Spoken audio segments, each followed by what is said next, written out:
but who knows what it is. It's always Lionel to me. So we remember Lionel James, though. Yeah, little tree. Yeah.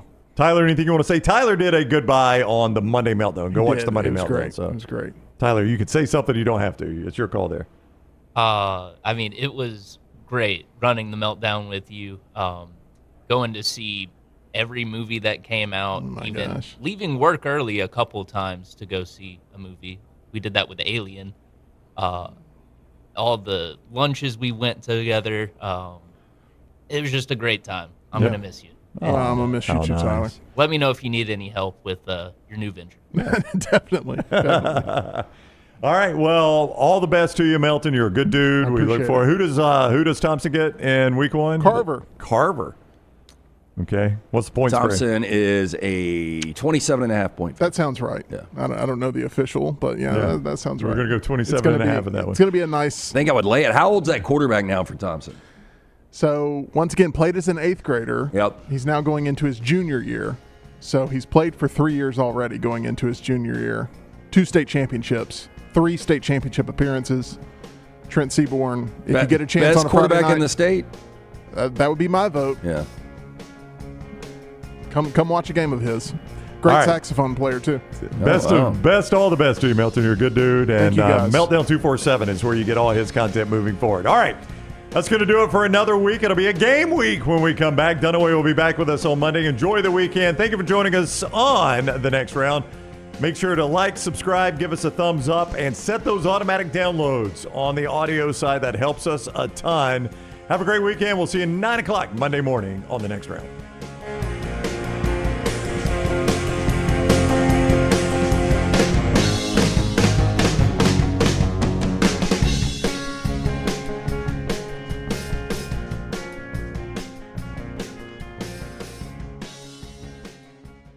Hey friends, if you're looking to expand your business and inform the Next Round audience about your exciting brand, contact us at sales@nextroundlive.com to be part of the team and advertise your product to hundreds of thousands of potential consumers on our ever-expanding platform. Let the Next Round help take your business to the next level. Get more information by emailing us at sales@nextroundlive.com, and one of our team members will work with you to build a plan to take your business to the next level with the Next Round. Excitement awaits at Barber Motorsports Park for the UAB Medicine GT World Alabama Benefiting Teal Wings of Hope, September 5th through 7th. Witness some of the most iconic sports cars like Lamborghini, McLaren, and Ferrari battle it out on the track. Enjoy the beer gardens, food trucks, kids zone, garage, and more. The UAB Medicine GT World Alabama. Kids 15 and under get in free. Get your tickets today. Storm season is here. Make sure you have a plan of action in place right now. Greg from Pell City and Storm Restoration Roofing should be your first call when storms hit. Insurance companies love working with Storm Restoration Roofing because of Greg Nelson's name and reputation in the industry. When storms hit, call Greg Nelson. He's local, 205-542-3531. He's the home of the free no-cost roof inspection. Greg from Pell City on Facebook, 205-542-3531. It's Storm Restoration Roofing. It's bow time. Tired of choosing between sweet and savory? Why not have both? Introducing Bojangles' new chicken and bowberry waffles. The bold Cajun chicken filet you love, now drizzled with a bowberry honey glaze and sandwiched between 2 warm waffles. Which means your favorite meal of the day just met your new favorite dish. And lucky for you, it's served all day. But it's only here for a limited time, so try chicken and bowberry waffles at Bojangles today. It's bow time. Have you been injured in an 18-wheeler accident, company truck accident, car accident, or work-related accident? Call Alabama's largest personal injury firm. Alexander Shannara Trial Attorneys will fight for every dollar you deserve, and it won't cost you a dime. Trust me. What do you say, man? Call me, Alabama. Call 659-777-7777 or go to shannara.com. No representation made that the legal services provided are better than legal services provided by other attorneys. Everything Next Round is on demand now in the podcast section at nextroundlive.com. Jim Dunaway, Lance Taylor, Ryan Brown, live from the Birmingham Racecourse Casino Studios. The Next Round, presented by Bud Light, is on now. NFL exhibition season continues tonight. We'll talk about Lance's lock and another opportunity to play that tonight as we wrap up the second full weekend, and some big moves from some SEC players, including Jod Campbell of Alabama, who had a big weekend. We'll talk NFL in a moment. Got a lot to discuss in college football, but we start always locally here with what went on in Tuscaloosa and Auburn with their scrimmages over the weekend. And for Alabama, sadly, it's bad news where you lose your starting running back, Jam Miller, for a period of time. My gut feeling here, guys, is getting back for the SEC opener against Georgia, and everything should be okay. Not, taking wins for granted, but, everybody projecting out that may be the first tough game for Alabama. You got helmets in Florida State and Wisconsin, but have him back for that trip to Athens at 100%, and that probably will be a best-case scenario for the Jam Miller injury. Yeah, so you've got roughly 40 days before Georgia. I agree with you. I think the Florida State, and we've talked about this before, the only way a number really fluctuates in Vegas if you have a starting quarterback that is out. This Jam Miller injury will not affect the Florida State line at all. Then you've got La Monroe and you've got Wisconsin. I mean, these all should be double-digit wins without Jam Miller. And I agree with you. I mean, the projection should be September 27th in Athens against Georgia is when you need everybody fully healthy. Upper body injury is the official word from Kalen DeBoer on Sunday. He did not address it Saturday afterwards, so we won't have sound of him actually talking about Jam, who actually played pretty well in that scrimmage. 4 or 5 carries, a couple of catches out of the backfield. Looked really good. He was having a dynamic camp. But Brownie, here's a guy who's a veteran. And, if you believe any of the scuttlebutt, it's a collarbone. It had a little procedure done to sort of help that and get back from that. A collarbone's pretty, any upper body, but that shoulder, important for a running back like Jam Miller. Yeah, I'd say so. I mean, we remember, the legendary day where, was it Emmitt Smith? He was playing, was it a separated shoulder or a broken collarbone, one of the two, against the Giants. And even Emmitt Smith was like, man, I don't know if I can do that again. I was in so much pain. Here's the only concern for me. You'll never know this, but I would dare say they will get the exact same amount of rush yards with or without Jam Miller. The only concern for me is you're breaking in a brand new quarterback with some new offensive linemen in some places. I'm less concerned about that. And what is a somewhat hostile environment? I guess it'll be a hostile environment. Used to be. No, it will be. I mean, they're 0-0. Yeah, I guess it'll be hostile. That used to be a really difficult place to play. If I'm a Florida State fan, I'm selling myself on this team is going to be more 2023 than 2024. Right. Yeah, closer to 60,000 than the 88 or whatever it used to be when they'd have overflow. Yeah, so I guess it's a hostile environment, as hostile as it's going to be. You're probably going to throw 25 to 30 times in a game. I'm just guessing. And how good are the guys behind Jam Miller? One of the reasons Jam Miller was RB1 was not just because he carries the ball well or catches the ball well out of the backfield, but he protects his quarterback. And how good are the guys behind him at that? Now, I did go back and see where actually Kalen DeBoer not long ago was praising his running back room for that all those guys do that well. But obviously Jam Miller probably did it as well or better than anybody, which is why he was your top-line running back. So for me, it's less about yards and more about how am I helping a first-time starting quarterback in a hostile environment. Yeah, I always say that's what keeps star high school running backs off the field the longest is their ability to pass pro, to protect in the pass plays. Jam Miller is out for at least the Florida State game, not officially announced. No timetable from Kalen DeBoer, but everybody doing the math there. Florida State in 2 weeks won't play. We'll find out when he comes back. And, of course, there are availability reports. We'll get some of that when we get to game week next week from Alabama. Richard Young, Daniel Hill, and others back there sort of the next in rotation. And like you were saying, Brown, we really don't know a whole lot about those guys. When they've played. I liked Richard Young. Yeah, when they played, they're bruising and really good running backs, and they're all highly recruited. A.K. Deere, the freshman, is back there. Yeah. I mean, you got a lot of recruited stars in that running back room. Well, and Dre Washington is a veteran that comes in from Louisiana, and the only reason I bring him up is you've had such limited touches with both Daniel Hill and Richard Young, and when you're playing I don't know, it's going to be 1,000 degrees. It's going to be muggy. The ball could be a little slippery.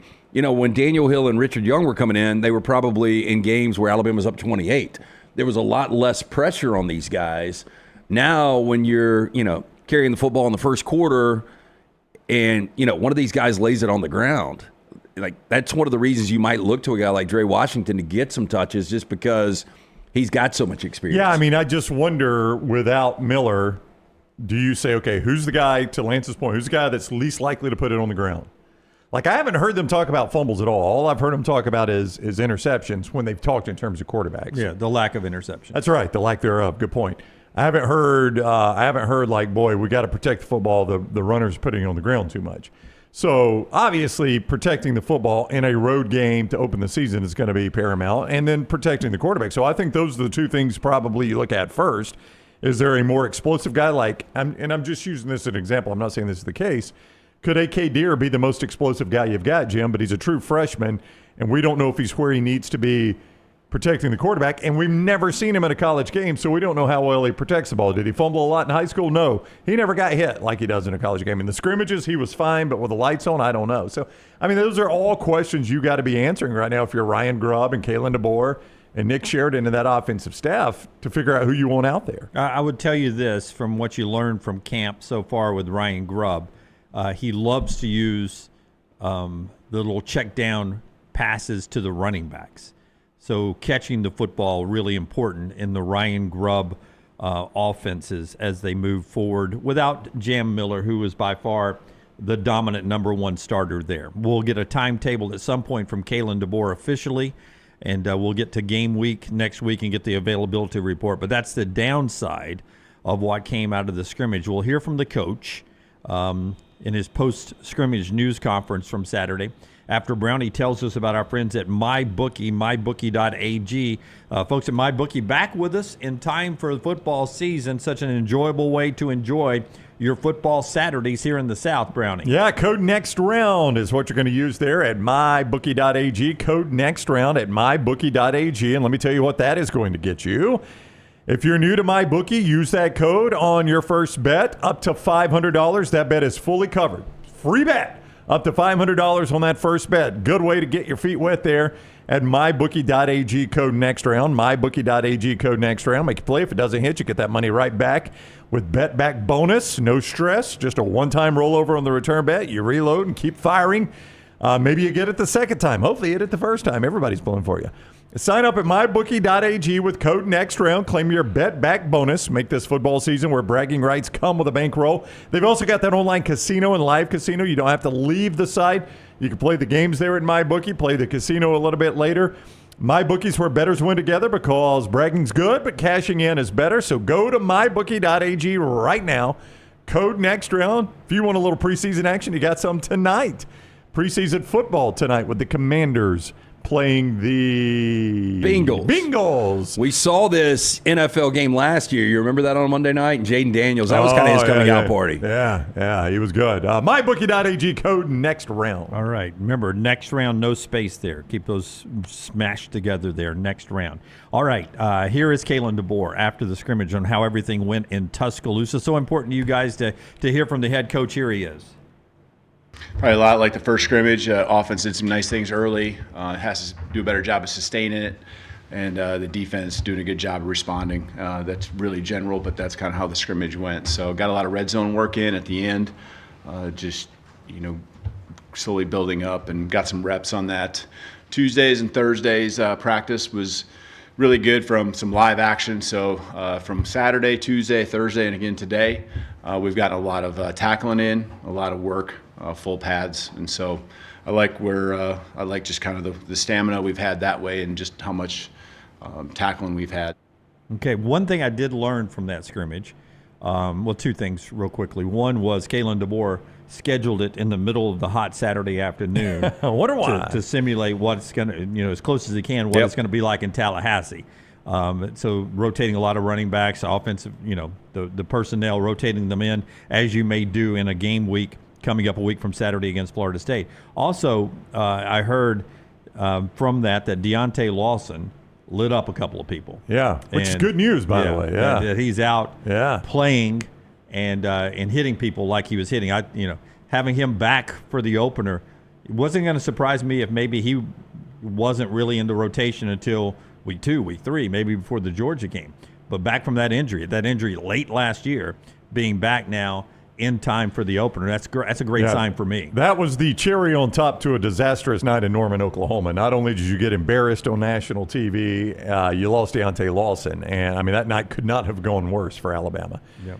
So to see that he might be back for Florida State is probably ahead of schedule for him. So I don't know if he'll play 100% of the defensive snaps or start or whatever.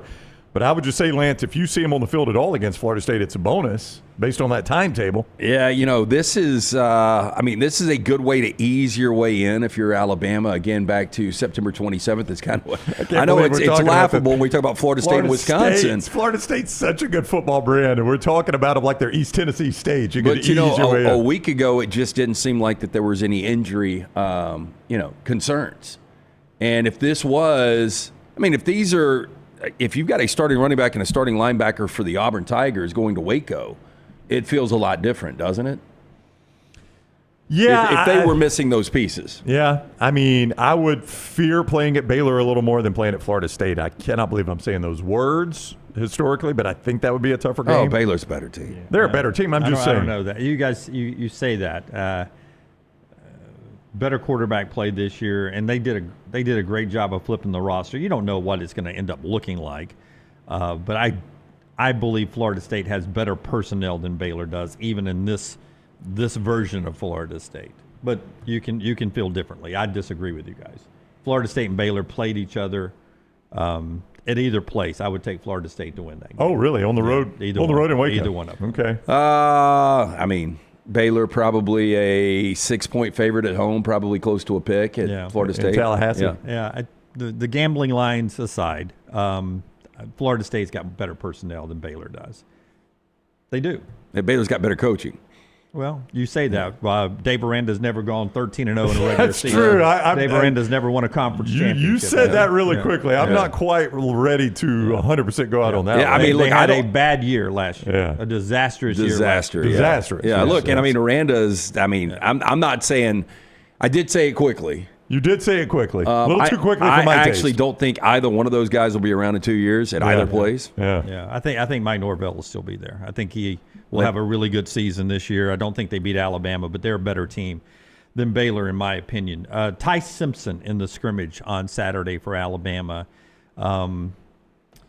This guy, after being named the starter, you heard that live contacts on Tuesday and Thursday.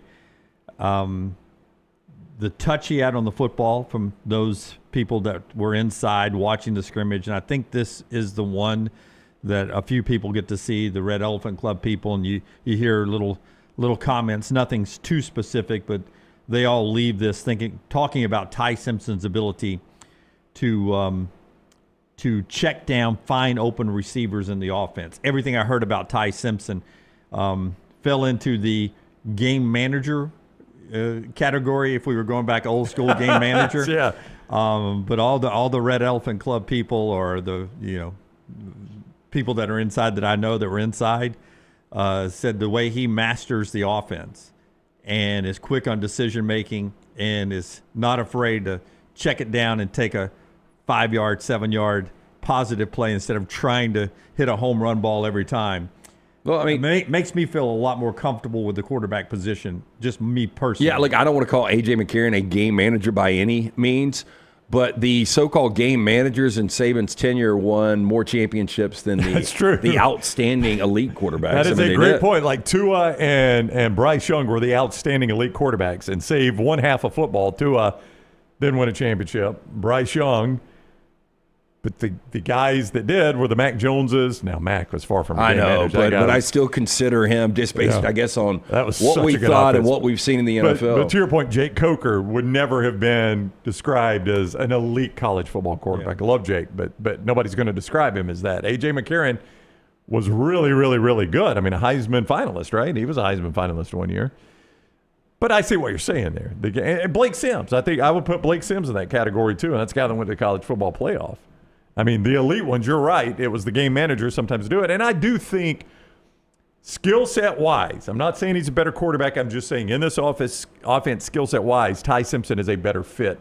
Almost everyone will tell you. Yeah. Is that going to translate into him being better than Milroe? No, but I do think skill set wise is a better fit. Yeah, consistently what I heard from people that I talked to were, if it was a 50-50 ball for maybe a touchdown, maybe not even 50-50, you could throw it, but it could be intercepted. Right.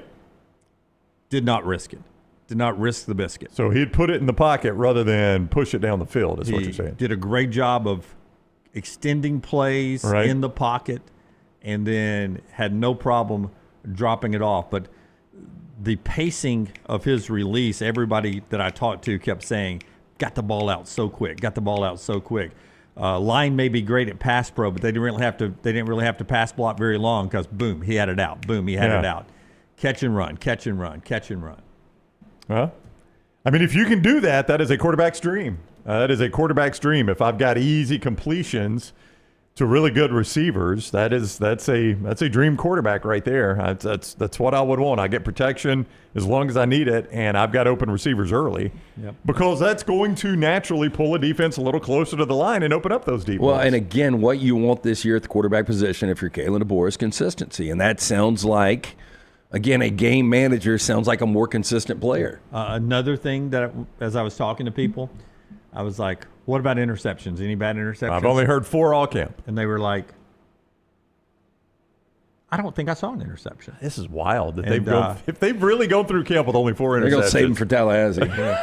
But you hope not. But every person was like, I forget interceptions. I don't remember that many incomplete passes. That's how protective of the football they were. Really? Yeah. And so is that across the – did any of your Red Elephant clubs that may or may not have been there? Some of them were not. Yeah. Okay, just randos. Yeah. Any of your randos and or Red Elephant Club members have anything on Keelan Russell? Yeah, he played. I think. But did he just play as like, all right, the threes are out there, it's Keelan's time? I think it went like Ty Simpson, Austin Mack, and Keelan Russell. Right. If you. So that was his time out there. Was the threes are out there, go out there, Keelan. It wasn't I don't necessarily say it was the threes. Okay. I'm just saying it was. I guess what I'm asking, was it like, okay. Obviously, Ty Simpson was the starter, and I think obviously Austin Mack was the backup. Okay. So there was no Keelan Russell package? Not that you're aware of? I don't think so. Okay. Not that I'm aware of.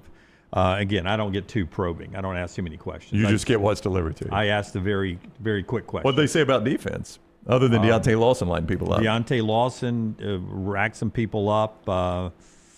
Didn't force enough turnovers, bro. Clearly, no. They can't intercept the ball. What's wrong with this secondary? There were a couple of alignment problems early defensively. On. Yeah, that they thought that Kane corrected very quickly. That the defense, as the scrimmage went on, the defense got better and better. Okay, sort of like last season. Yeah, as the season went on, a microcosm, right? Better and better. That's the Alabama scrimmage. What we hear from Auburn coming out, again, it's both sides of the ball are your team. So, if something good's happening on one side of the ball, it means something probably is not happening exactly the way you dream it up on the other side. We'll talk about that right after LT tells us about our friends at CPAP Plus. Tell us about CPAP Plus. SleepHomeAlabama.com. That is the website you need to go to. If you've thought about getting a sleep study before, a lot of people don't want to deal with labs. They don't want to deal with the insurance. Guess what? No lab, no insurance, just $199 home sleep test. You can get information at SleepHomeAlabama.com from our friends at CPAP Plus, the O'Neill brothers, Woody and Joe, 5 locations: Birmingham, Trustful, Pelham, Foley, Troy. It's Alabama's best home sleep testing and CPAP. Again, no lab, just easy-to-wear fingertip devices, clinically validated that connect to your smartphone, complete with a physician's interpretation of your results. Our friends at CPAP Plus, they invite you to go to sleephomealabama.com for more information on the $199 home sleep test. And when you're out looking for lunch today, head by your local Bojangles. Don't forget them when tailgate season starts this weekend for high school football And coming up soon for the college game and the parties in your house there to watch the college football Saturdays, Bojangles is great for you. Get some of those hand-breaded chicken tenders they've got right now with great sauces. If you like sweet, honey mustard, you want some tang, barbecue, you want some heat, creamy buffalo or peach honey pepper, you want some smooth and creamy house-made ranch, jalapeno ranch, or classic Bo sauce, ready and waiting. So head to Bojangles, order some hand-breaded tenders with your favorite sauce today, and get that tailgate and that college football party ready with Bojangles. It's Bo time. For the people that cover Auburn, I saw some people over the weekend that said, God, everything I'm hearing, the defense won the scrimmage again. The defense won the scrimmage again. Before the scrimmage, this is Hugh Freeze last week talking about how he feels about the offense at this point in camp. Now, this is pre-scrimmage to Saturday, but here's the coach. Coach, how do you feel about the offense as a whole at this point in time in the camp? I'm never totally pleased. You know, it feels like in the live periods we've gone that we haven't executed as well as I hope, but I have to say that's probably every camp I've ever been in. And, you know, you're not game planning for everything DJ's putting in, and that's really hard on the offensive line. I'm pleased with the effort. I'm pleased with I think the community and connection that our team is making, and still really confident that we can be a really good offense, even though I think we've got to make sure from this point forward that the what to do is at a high percentage. And then we'll worry about, all right, you maybe should do it a little different, but we got the what to do exactly right. I will tell you, for a coach that was worried about the confidence of his quarterback, he has not given me confidence at all in this offense. Yeah. I mean, we're not pleased about the execution. We're pleased about the effort, though. Yeah. These guys are, you know, they're busting their asses, but they just can't execute. I would agree with Lance. Every time he talks, he seems really frustrated by the offense.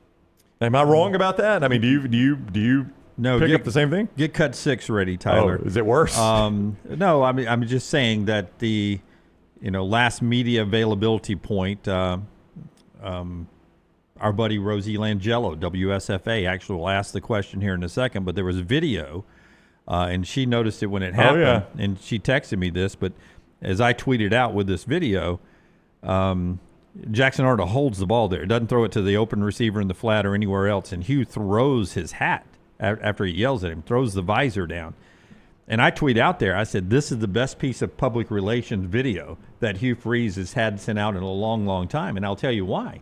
Because all I saw on any given Saturday was a Baptist preacher up there preaching all the time. And you see all these videos of him emotional talking to his team. That's all fine and dandy, but occasionally I want to see him coaching football. Can you read lips there? I think he said, we're paying you $2 million to hold the ball that long. He basically was telling him, though, in reality, to throw the football and go through the progression and get rid of the football. And he coached him up there.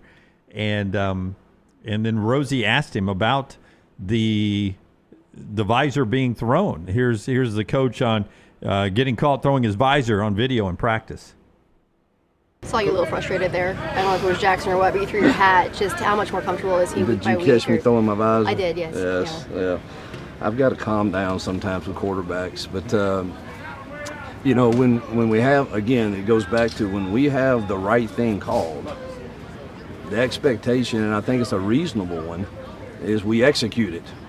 And now, if we haven't coached it well enough when we get in there, maybe that's the case. I'll ask the quarterback staff, what did we tell him? Because we got him wide open and we don't throw the touchdown. And that's frustrating as heck. When you it's hard enough to score in this league and in any game, really. But, man, when you finally have one that's called right, you want to see us execute it, and that was the frustration. I do find it hard to believe going into year 15 that he has never felt good about his offenses coming out of fall camp. Maybe he's just an all-pro poor mouther. I don't know. I mean, I didn't pay that close attention to the preseason stuff. But that contradicts what he told us, what he told Dusty Dvorak and Rick Neuheisel in their sit-down at SEC Media Days. Yeah. I don't know. Maybe this is the genius behind what he's doing. We'll see against Baylor. But every time I hear him talk, he does not instill a ton of confidence in this offense. I think he's a frustrated guy with this offense right now. And before I finish with this, okay, though, I want to just say that us and shows like us spent a lot of time criticizing him for basically scripting out confidence for Jackson Arnold. Correct. When he said, I've talked with DJ, ha ha ha ha, we need to make sure our quarterback is going to be confident leaving camp. We all criticize that. How would you do it that way? Why would you do it that way? They're not going to take it easy on him at Baylor in Waco. Why would your defense take it easy on him to build up confidence? We all criticize that. So here we are in camp, and the defense is holding Jackson Arnold's feet to the fire right now. How can we criticize that? No, I think we do criticize it because he's saying, hey, look, I told DJ, let's make sure he's got confidence coming out. And, whether they're doing that or not, but now Hugh is saying that the offense isn't executing when the whole plan was to have confidence for the offense coming out. Yeah. So you're saying it's kind of a conflicting message. Yeah, he's contradicting what he told us early in camp. Yeah. Well, I don't think he is setting it up for Jackson Arnold to come out. DJ's not backing off, is what I'm saying. Yeah, well, that and maybe not, but why even bring that up early in camp? Yeah, and he said it multiple times. Yeah, I think as they got into the process, they realized that's probably not the best way to instill confidence in him is to build it up. Let him ride a bike with training wheels. I mean, at some point, you had to take the training wheels off and let your kid fall and scratch their knee, right? Yeah. So they would realize, hey, this can happen. And maybe if you're an Auburn fan, you hope, number one, well, there's a couple things you hope. Number one, you hope that this narrative that it has been a bad fall camp for Auburn's offense is overblown or not true, right? But that's all the intel you get is it hasn't been great. Or has the defense been that good? That'd be number two is you hope DJ Durkin's defense is the best in the conference. If true, you hope, all right, well, you're not going to see a better defense than this week in, week out. I don't know if that's the case. I think they're going to be a good defense, a really good defense. Are they the best in the conference, best in the nation? Not ready to say that, obviously. But I do think when it's ones on ones, that's going to be one of the better defenses. I would say the same for both, Ty Simpson and Jackson Arnold. When it's ones on ones, you're playing against some of the best defense you're going to see all year. Do you think Auburn will have a top 5 defense in the SEC? I think if they do, they are going to be one of the big surprises. Based on scoring, based on yardage, scoring. Yeah. I do think so, yes. I'd put them, in that 4 to 5 range. Yeah, absolutely. I feel really good about Texas's defense, Bama's defense, Georgia's defense. I'd start off with Bama's defense, Texas's defense, Georgia's defense, just in the DNA of Kirby, right? You're going to put them in there regardless. Just year over year, Lance, if they only shaved off 2 points a game, that would put them right there in your discussion. Yeah. So can they be 2 points per game better? I think probably so. Well, how many of those were Peyton Thorne gift wraps? Yeah, because a pick 6 goes against your scoring defense. Yep. Yeah. So or short fields. Special teams. Yeah, it's a weird statistical anomaly, but yes, it does. But I still feel like at the end of the day, that is your best metric for success on defense. But I can't, until I see Jackson Arnold, I can't immediately discount the same stuff that Peyton Thorne did. See, that's the problem there, right? Is I'm going for me, and you guys might be different, and our audience might be different, but for me, I'll need to see Jackson Arnold do it before I believe it is a obvious upgrade from what Peyton Thorne brought you. That is a camp update from Alabama and Auburn. We'll talk about everything else going on in college football on the other side. Breakline bringing you part of the show here today, the sunglasses that will make you a better putter, a better fisherman, and a better lover. Is this copyright? I'm kidding. I mean, why not try it? Why not try it? Why not try it? Why not try it? Yeah. You might freak somebody out wearing those, but who knows? Hey, maybe you like these. Breakline Optics is where you go get these. BreaklineOptics.com. I tell you what you won't do is you won't break these lenses. They are absolutely built to last. Polarized Trivex molded lenses that we've beat them with a rubber mallet out in the parking lot. As Scott is showing you, we could not break them. These things are built to last. It is a Birmingham company, Birmingham-based company. It is a national company. You can see more at BreaklineOptics.com. Get these sunglasses and save right now. TNR 30 at BreaklineOptics.com. TNR 30 right now. And save with that code at BreaklineOptics.com. So go shopping today for some great sunglasses to wear to the stadium this fall. TNR 30 when you go to BreaklineOptics.com. If you want to see them for yourself, go to Deep South Outfitters. You can see them and touch them for yourself. TNR 30, BreaklineOptics.com. Call the Next Round now at 205-734-0923. Have you been injured in an 18-wheeler accident, company truck accident, car accident, or work-related accident? Call Alabama's largest personal injury firm. Alexander Shinara Trial Attorneys will fight for every dollar you deserve, and it won't cost you a dime. Trust me. What do you say, man? Call me, Alabama. Call 659-777-7777 or go to Shinara.com. No representation made that the legal services provided are better than legal services provided by other attorneys. Hey, there's nothing worse than waking up to a plumbing problem. Don't get caught in a flooded house. Call the guys at Hemp Hill Services. Adam, Chad, and the team at Hemp Hill are the only ones I trust to fix it and fix it right the first time. Hemp Hill Services does it right and always at a fair price. For all of your plumbing, cooling, and heating needs, trust the name that Birmingham has trusted since 1954. That is Hemp Hill Services. Call now, 205-229-2090. That's 205-229-2090. Hey, Lance Taylor from the Next Round to tell you about one of our favorite places for breakfast, lunch, and dinner. That is Hamburger Heaven since 1982. Hamburger Heaven has been serving Birmingham's best hamburgers, cheeseburgers, French fries, hand-spun milkshakes, and sandwiches made fresh to order. All of their ingredients are fresh and prepared daily. This includes their beef, always fresh, never frozen, hand-pattied each and every day. For breakfast, lunch, or dinner, visit any of the 4 locations, Highway 280, Irondale, Gardendale, and Homewood. The World Wide Web is a large place. Find all your favorite people and content in the same spot. NextRoundLive.com is full of wonderful tidbits about the show you know and love. Find our gear, listen to your favorite personalities, follow our socials, and enjoy your trip to NextRoundLive.com. Storm season is here. Make sure you have a plan of action in place right now. Greg from Pell City and Storm Restoration Roofing should be your first call when storms hit. Insurance companies love working with Storm Restoration Roofing because of Greg Nelson's name and reputation in the industry. When storms hit, call Greg Nelson. He's local, 205-542-3531. He's the home of the free no-cost roof inspection. Greg from Pell City on Facebook, 205-542-3531. It's Storm Restoration Roofing. Take TNR on the go with a podcast built for your satisfaction. Miss Hour 1, find it in podcast form. Miss Hour 2, stream it now. Miss Hour 3, download it for later. Miss Hour 4, well, just know it's never coming back. Listen to TNR wherever you find podcasts.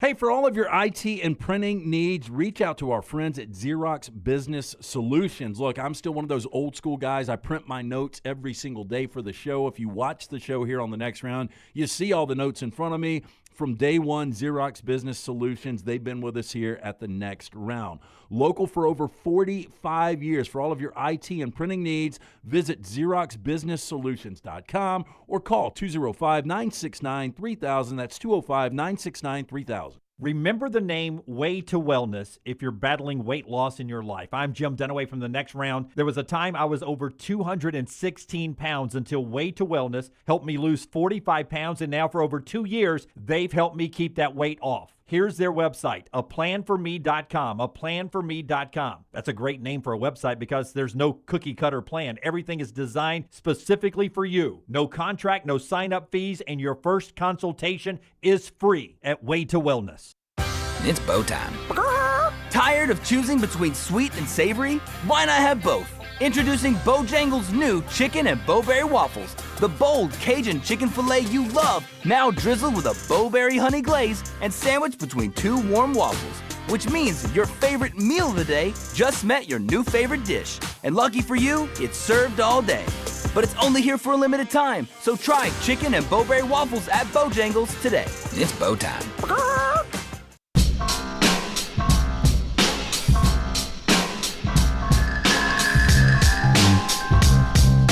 Back with you on the Next Round as we continue with our number 1 here. 5 days from the start of the college football season. More on that in just a second. And a big deal happening at Auburn right after Brownie tells us about Alexander Shinara. Yeah, that's our guy, Alexander Shinara, Trial Attorneys. You don't pay a dime unless they win your case. Shinara.com is where you get started. Shinara.com. Listen, Alexander Shinara is a Birmingham guy. He built his practice right here in Birmingham. For 24 years, he's been doing that. They are now up to more than 150 attorneys, more than 500 dedicated team members, and they have won more than $2 billion, with a B, $billion for their clients. That's what you get with Alexander Shinar. You know he's done all that? He's done all that because he's got some core values he has stuck with his entire career: integrity, mastery, passion, and success. When you are in need of an attorney, Alexander Shinar Trial Attorneys, Shinara.com, Shinara.com. 7, 88, 34, and now 2 at Auburn. Hit it, Tyler. So this is going to be what for Auburn? We've had three numbers that nobody else could ever wear. 3 numbers. Heisman Trophy and NFL MVP. You don't get many of those.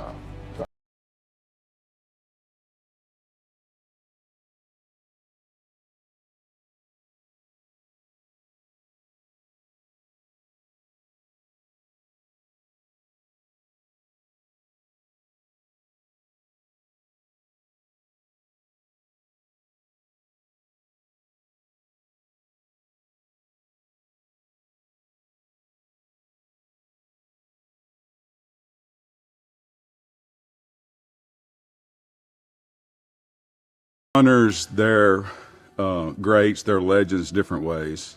Even though number 2 hasn't been worn since you wore it against Oregon in the national championship game, technically it could be. I think what Tim's trying to say is, ain't nobody going to wear number 2 from here on out because we're retiring your number, brother. Oh, thank you. Appreciate it. So Cam Newton getting his number retired there. No one knew. And honestly, I didn't even know. I didn't know the impact that Auburn would have on me, being a kid from Atlanta. No one knew the desire to really bring something to this town that will never be forgotten. The Auburn family loves you. The Auburn family reveres you. And now the Auburn family is going to get to see your name and your number up in that stadium. I don't know if anybody's more deserving in Auburn history than have your name up there. And John was very surprised that it wasn't, and he made it happen. So, appreciate that. We're proud of you, man. Thank you. Let's deep story. All right, look at that. Appreciate you. That's Cam Newton getting his number retired at Auburn, making it official today. It'll happen before the October 11th game when they play Georgia. 4th Tiger, as mentioned, they were Bo Jackson, Pat Sullivan, and Terry Beasley. Statue outside already for the Heisman Trophy. It's been 15 years.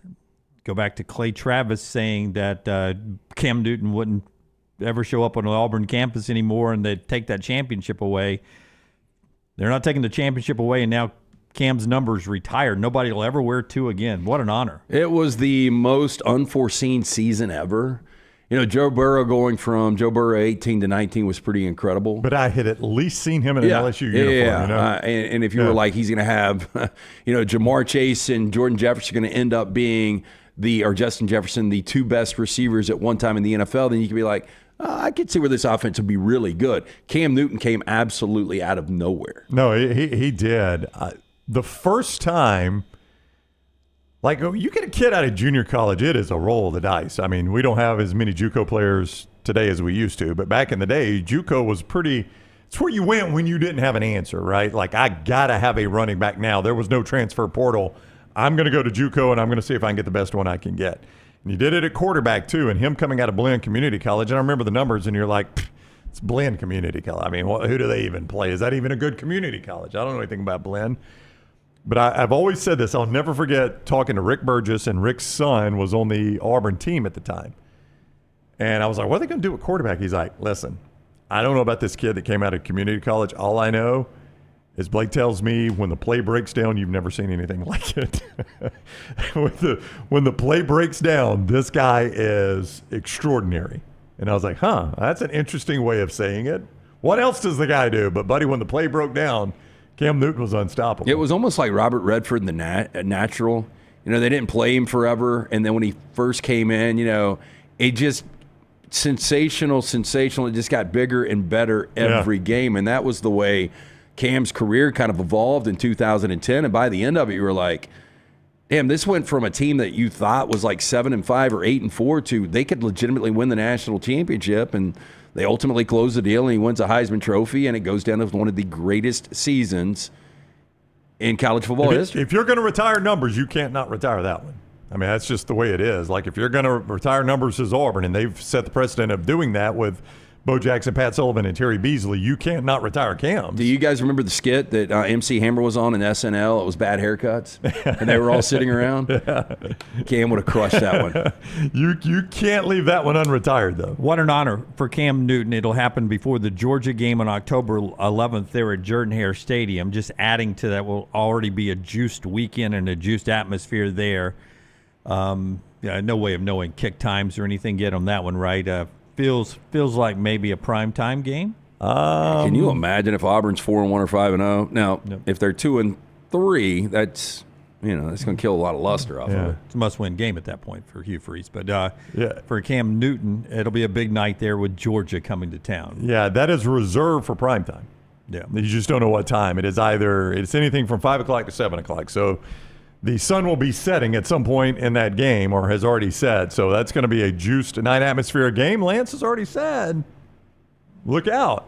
Upset alert. You already got early upset alert. I got ticket offer this week, too, so I think I will be in Jordan-Hare. The last time I was there was 2 years ago for the Brock Bowers game, so we're going to be down there on Friday broadcasting. That's right, so you'll just stick around? Yeah. For the record, when we did the upsets, I also picked okay, Lance, Dunaway. All right, okay. It's okay. No. Both of you then answer this question. Both of you answer this question. Does this, in your mind, help or hurt your upset prediction, or no impact whatsoever? I used to, again, and we were just grasping at straws back in the day. If they were going to retire a number on a Monday night in the NFL, I would take the other side. Really? Yeah. And I have nothing factual or scientific behind that. It just seemed like more than not the road team would win when the home team was retiring a number. Yeah, Jim? No impact? Doesn't change it much. It's going to be a juiced atmosphere anyway. I'm going more on Auburn's defense against Gunnar Stockton. That's why I picked the upset. Gotcha. Okay. Yeah, and what at that point, Gunnar seen some pretty good defenses though, right? By then, or currently? Would have already seen Alabama. Well, Tennessee and Alabama. And Kentucky. Yeah. And he's in the mix. He's a salty SEC vet. Yeah. By that time. He may be QB2 by the time they get to Jordan-Hare Stadium. Have friends at Urology Centers of Alabama there for you. They'll help you as you stay on top of your health, guys. Prostate health to kidney stones, everything in between. They have you covered with 16 locations. Find that one near you by going to urologycentersalabama.com. urologycentersalabama.com, 205-930-0920. For over 70 years, UCA has provided state-of-the-art, patient-centered urological care with integrity and compassion.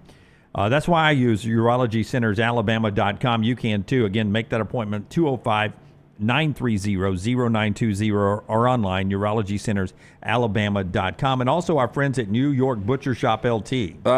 Great place to stop in, pick up dinner on your way home. They've got casseroles made right there fresh. You can pick up any of the great meats, from the steaks, the chicken, the ribs, the pork, the fantastic sides, incredible selection of fine wines and desserts. 2 locations for you. The original Cahaba Heights, Highway 119 in Greystone. Get in, see Jim and that great staff of butchers. Rare quality, well-done service. It is the New York Butcher Shop. Just one last thing on Cam. I think one of and this is actually being discussed in the chat room right now, one of the great questions to me would be, if he had picked Mississippi State, what would State have done that year? It was down to Auburn and State. Now, let me remind you, that year without Cam Newton, State went 9-4, 4-4 in the conference. Who is their quarterback? I think it was, hold on. I got this. I'll tell you who started the season for him. I'm pulling up the box score against Memphis. Tyler Russell, that's who it was.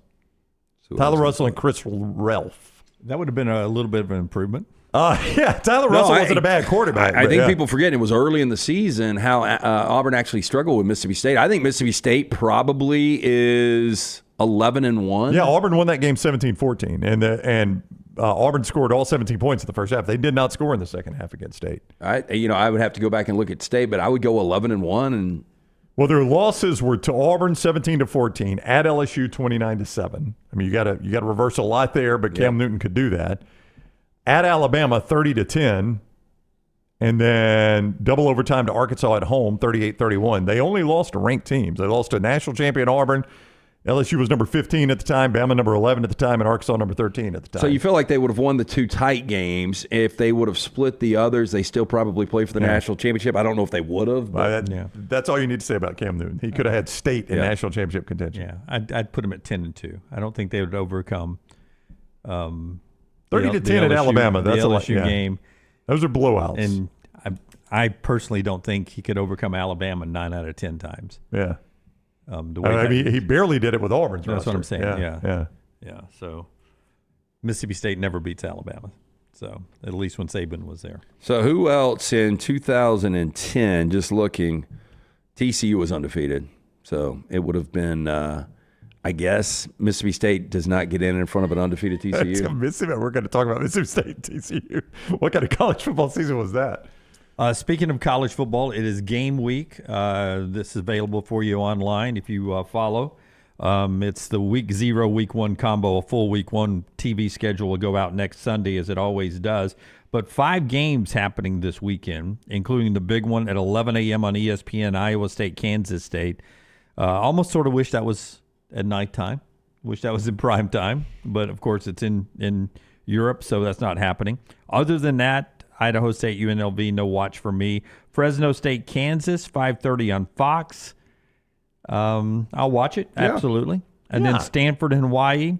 I probably rank them Iowa State, Kansas State 1, Fresno State, Kansas 2, probably Stanford, Hawaii 3, Sam Houston State, Western Kentucky 4, then Idaho State, UNLV 5 of the 5 games happening in week 0. Yeah, if you're just looking at the most competitive, I mean, as far as the point spread, it shows you Stanford, Hawaii should be that back and forth game. Yeah, Hawaii's still favored in that game, right? Yeah. 6:30 on CBS prime time for that one, as Gary and those guys get a great trip to start things off in week number 0 there, or week 1, chapter 1, if you want to go that way, if you're not a week 0 person.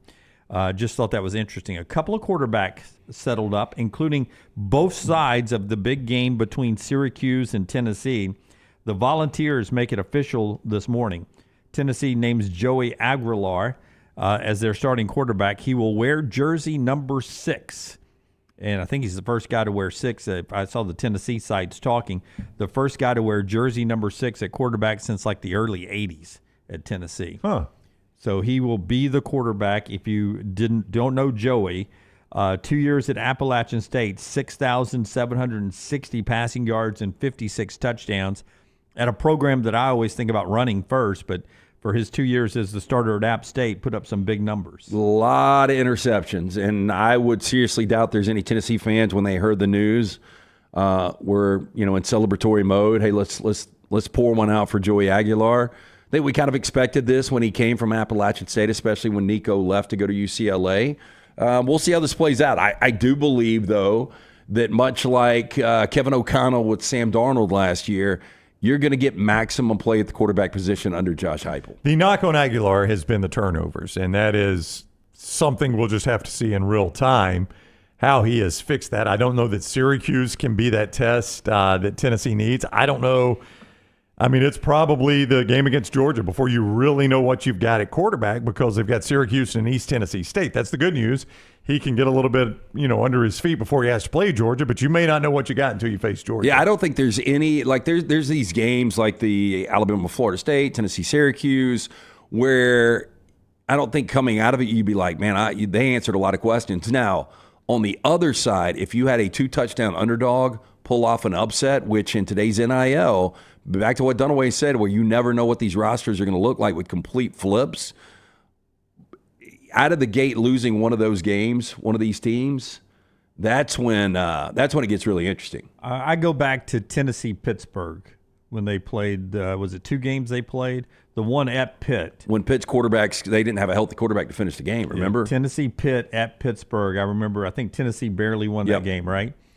That was 2023 when the Hendon Hooker, where it kind of propelled everything, right? 22, yeah.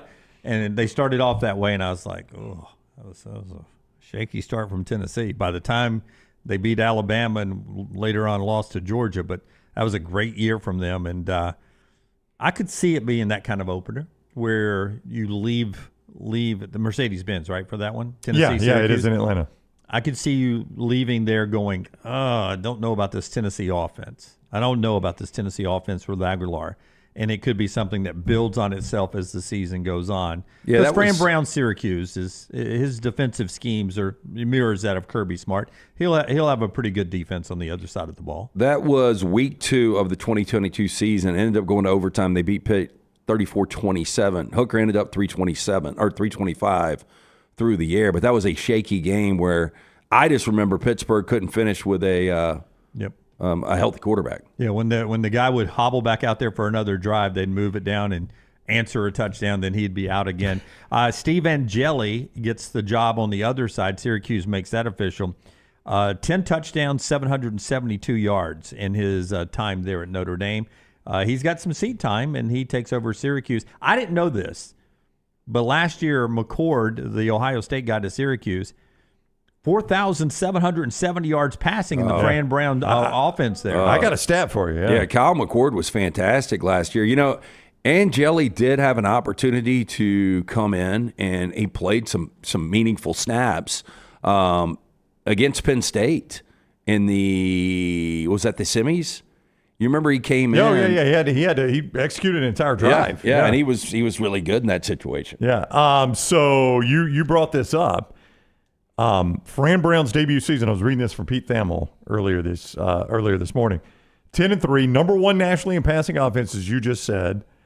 Kyle McCord set the ACC and Syracuse single-season passing record with 4,770 yards. Yep. Jeff Nixon is the offensive coordinator there, who apparently did a tremendous job last year. I don't know that we got enough news on Kyle McCord setting the ACC single-season record. Did you guys even realize that? I did. I'd read. That's where I'd pulled the 4,770 yard number was from Pete's tweet there, and I didn't know it was a single season. I would have bet on Trevor Lawrence. If you had told me year. a Syracuse single season, I'm like, okay, he beat Donovan McNabb or somebody like that. You tell me an ACC single season, I was a little surprised at that. That's a ton of yardage, though. But, yeah, that was year 1 under Fran Brown. I mean, somebody random Sam Howell at North Carolina. Yeah. But, I mean, that's Jeff Nixon. Apparently, I don't know anything about Jeff Nixon, offensive coordinator, but apparently that guy can scheme up a passing attack. So. Truthfully, I would have gone Jameis Winston, national championship freshman year 2013. He was unstoppable offensively. I thought they were really, really good. But yardage-wise, they went to McCord last year at Syracuse. All right, that's quarterback news. Let's get to the viewing menu today, brought to you by our friends at Michelson. No guests today. It's all us and you. We love your input in the chat room. We'll get some of that coming up in just a second. Michelson lets us know what everyone's watching. Tell us about Michelson. Yeah, to view life in 4K, make the phone call that I made back in 2003, 205-969-8100. Ask for Amy. Tell her the next round sent you. They're going to hook you up with a hassle-free consultation. You have 0 to lose to find out if LASIK is right for you. I've got the 2015 vision, better than 2020. Dr. Mark Michelson, Dr. Jen Michelson, best in the business. 205-969-8100 or michelsonlaservision.com. Got a re-release in theaters tonight. It is Texas Chainsaw Day. You get a screening of the 1974 original movie along with a special sneak preview at an upcoming documentary called Chain Reactions, which is just about the cultural impact of the Texas Chainsaw Massacre. A lot of people who haven't seen the original would assume that it's just some ultra gory sort of slop movie. Nope. The first one is more of an art house style film. Yeah, no, and I always think about when I'm in the backwoods, like heading down to the beach. Like, I wonder any of these houses if they've got like a leather face. You wonder that when you're driving? Well, yeah, I mean, especially back in the day before cell phones, you break down. Hell, you never know what goes on. But that was a creepy film. Tobey Hooper, I guess, is the guy that did it. But it freaked me out as a kid just because it's one of those things that could be real, sadly, scary. Yep, and it also just attached chainsaws to horror movies forever after that movie. That is true, You can't go to a haunted house without there being a section where it's a backwoods, like, swamp area, and then you hear a chainsaw. Yeah, very loud instrument there, but Geico commercial, too, is always good. They'll bring back around Halloween where the kids are all hiding by the Let's machetes. hide behind the chainsaws. I did, speaking of scary, Leighton and I went and saw Weapons yesterday. Oh, what'd you think? I did not see that coming at all. No. I did not. And, it was funny on the way there. She was like, my friends told me there's no jump scares. Dude, that thing was demonic. And it's weird. Yeah, if you don't like scary or really wild, spooky stuff, that's one that'll stick with you for a little bit. I thought it was very unique. Thought it was well done. I love the different perspectives of 5 or 6 different characters. But man, it's disturbing. Yeah, that one was more tense for like 2/3 of the way through, yes. And then like third act, it is just crazy. Shocking. Yeah. We've also got Netflix adding all the Fast and Furious movies to their catalog. Well, at least 1 through 7, plus the Hobbs and Shaw spinoff. So if you've ever just wanted to marathon all those movies, now you can on Netflix. And then finally today on Viewing Menu, I was able to find a screening for Highest to Lowest from Spike Lee. So I will have to go out of pocket for the first time in a very long time for a movie, instead of just using the membership. Oh wow, Atlanta, Nashville, where? It's Premier Lux. It's on Lakeshore. Oh, you don't have to go out of town. Oh, okay. yeah. I was originally planning on going to Atlanta one weekend to see it. Okay. But Hey, what I do don't you have to think? now. What do you think 2 movie tickets, a popcorn, 2 drinks, and 1 snack was? 40. Ooh, you wish. Yeah. Oh, really? wish. That's low, huh? Yeah. Okay. 77, I think it was. Are you kidding? Yeah, 2 tickets right at $32. Yeah. Yeah, see, that's why I have the membership, and I get 4 movies a week for $25 a You month. have to. Like, if you go to a lot of movies, unless you've just got money to blow, it's crazy how expensive they are now. Yeah. All right, that's what Tyler is watching. Football tonight, Cincinnati and Washington, 7 o'clock on ESPN, wrapping up week 2. That gets you to lanceslock.com, lanceslock.com. LT, tell us about what's happening over there. Nice weekend in preseason. We try to close it out tonight with the Commanders and the Bengals. There will be a play up and available. Also, Major League Baseball, jump on and win with us as we go into the final weekend of preseason action. Of course, week 0, college football will have all those plays available as well. Lance's Lock, always brought to you by our friends at Hemp Hill Services. Trust the name. Birmingham has trusted since 1954 for all of your plumbing, heating, and cooling issues. Whether any of these arise in your home or business, they are ready to serve you. Call Adam, Chad, Andrew, the guys there, 205-229-2090. Hard to stop a train. For more information, hemphillservices.com. Follow LT on Twitter at @TheLanceTaylor. Have you been injured in an 18-wheeler accident, company truck accident, car accident, or work-related accident? Call Alabama's largest personal injury firm. Alexander Shinara Trial Attorneys will fight for every dollar you deserve, and it won't cost you a dime. Trust me. What do you say, man? Call me, Alabama. Call 659-777-7777 or go to Shinara.com. No representation made that the legal services provided are better than legal services provided by other attorneys. Excitement awaits at Barber Motorsports Park for the UAB Medicine GT World Alabama Benefiting Teal Wings of Hope, September 5th through 7th. Witness some of the most iconic sports cars like Lamborghini, McLaren, and Ferrari battle it out on the track. Enjoy the beer gardens, food trucks, kids zone, garage, and more. The UAB Medicine GT World Alabama. Kids 15 and under get in free. Get your tickets today.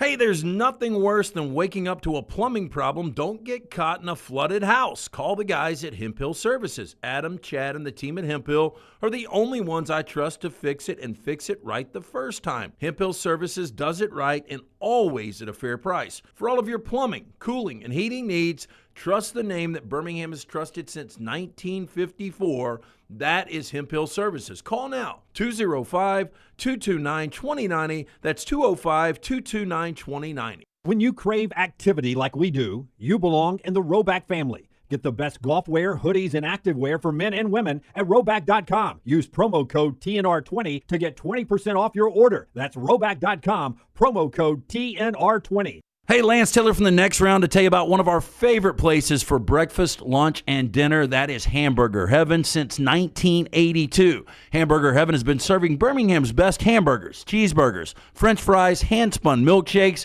and sandwiches made fresh to order. All of their ingredients are fresh and prepared daily. This includes their beef, always fresh, never frozen, hand-pattied each and every day. For breakfast, lunch, or dinner, visit any of the 4 locations, Highway 280, Irondale, Gardendale, and Homewood.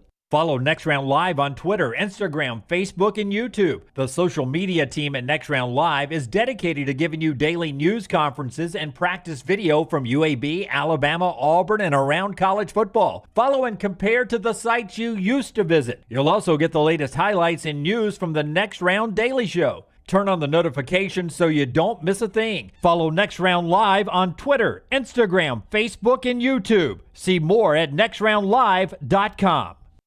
Twin Peaks is the best in the game. Here, you're in the red zone for every college rivalry and divisional matchup all season long. I mean, where else are the scenic views as good as your view of the game? Only at Twin Peaks, the #1 sports bar. At Central State Bank, we are large enough to serve you and small enough to know you.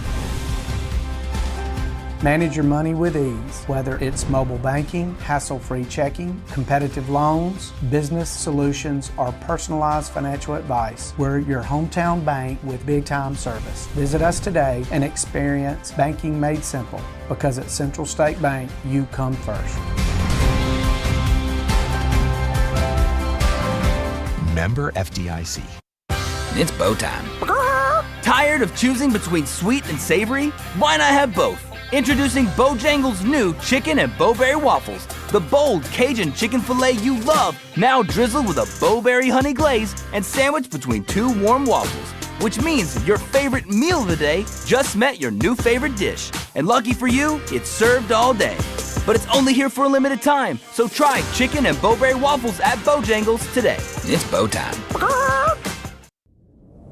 Jim Dunaway, Lance Taylor, Ryan Brown. Live from the Birmingham Racecourse Casino Studios, the Next Round, presented by Bud Light, is on now. More on Alabama and Auburn camp coming up a little bit later. It is game week for several teams. 5 games this weekend, week 0, and then a full slate of games for week 1 of college football. We're to that point, 5 days out. Friday will be our prediction show. Our bold prediction show happens on Friday, so you can get those ready. 3 big, bold predictions. We do it every year right before the start of week 0. That'll happen on Friday. We always look forward to that show. That's being brought to you by our friends at Storm Restoration Roofing. Before you put that up, Greg hit me up over the weekend, said, I haven't heard about the kickoff party. When's that happening? I said, hey, it's happening August 28th at Walk-Ons, right? Yes, August 28th at Walk-Ons. Really good friends like Greg and others will be getting, some stuff sent to them. So we're working out all those details. We've got a meeting on that tomorrow. But, yes, it will be Walk-Ons Tattersall right off of Highway 280. That is going to be on Thursday the 28th. 5 o'clock until 8 o'clock that night. You've got Cincinnati hosting Nebraska. It is brought to you by our friends at Alexander Shannara Trial Attorneys. Of course, Bud Light is going to be on site. It's going to be a lot of fun at the Next Round 5th Annual Season Kickoff Party. All right, looking forward to that coming up, and looking forward to you calling Greg from Pell City and having Greg get up on that roof. Don't do it during the party. Call Greg before we get to the kickoff party and let him give you that free no-cost roof inspection.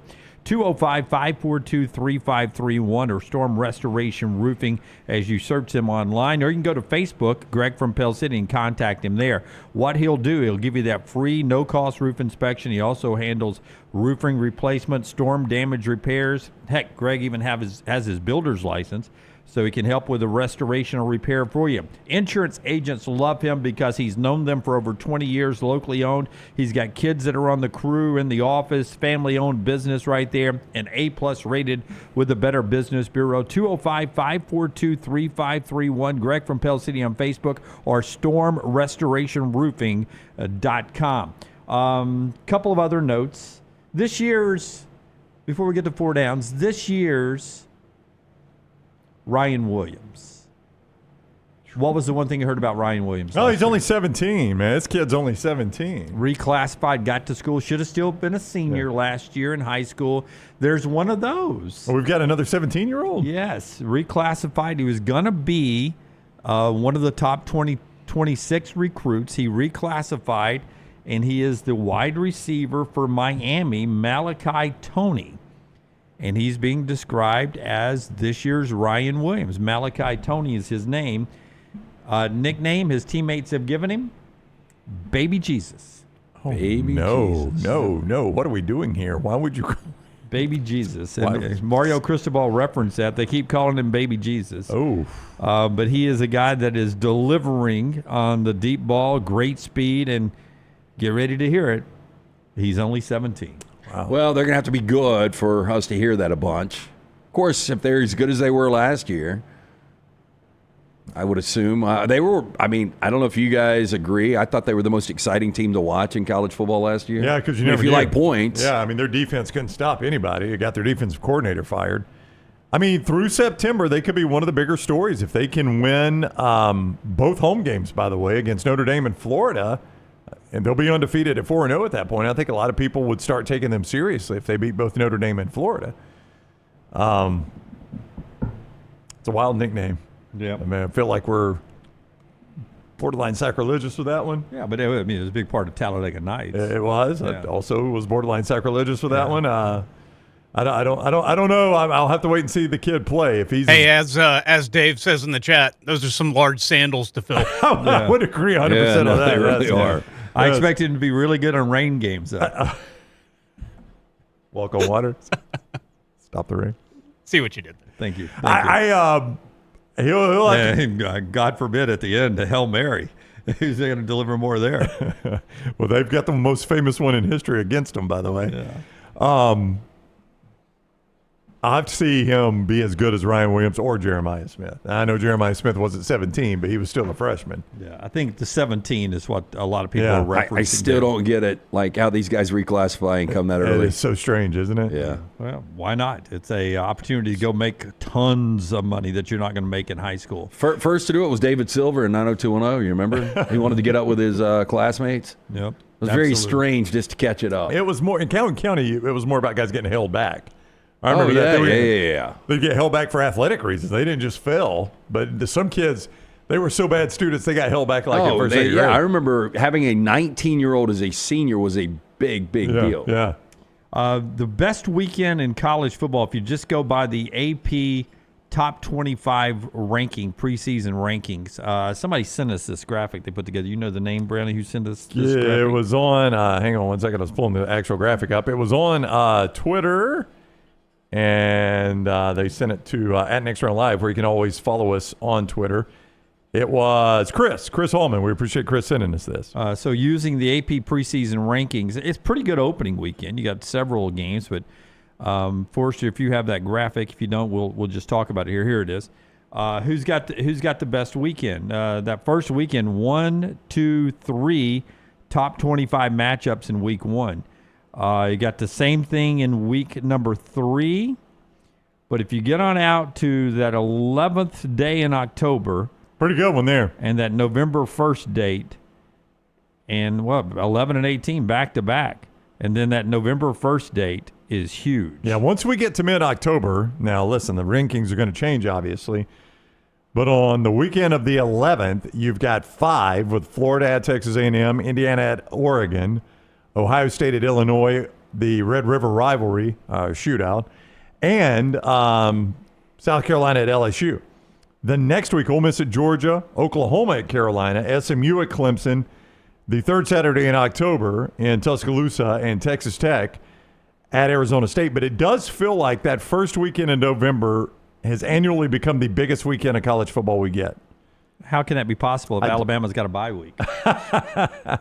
That first weekend in November. You know what's scary there is you might have weddings on that weekend.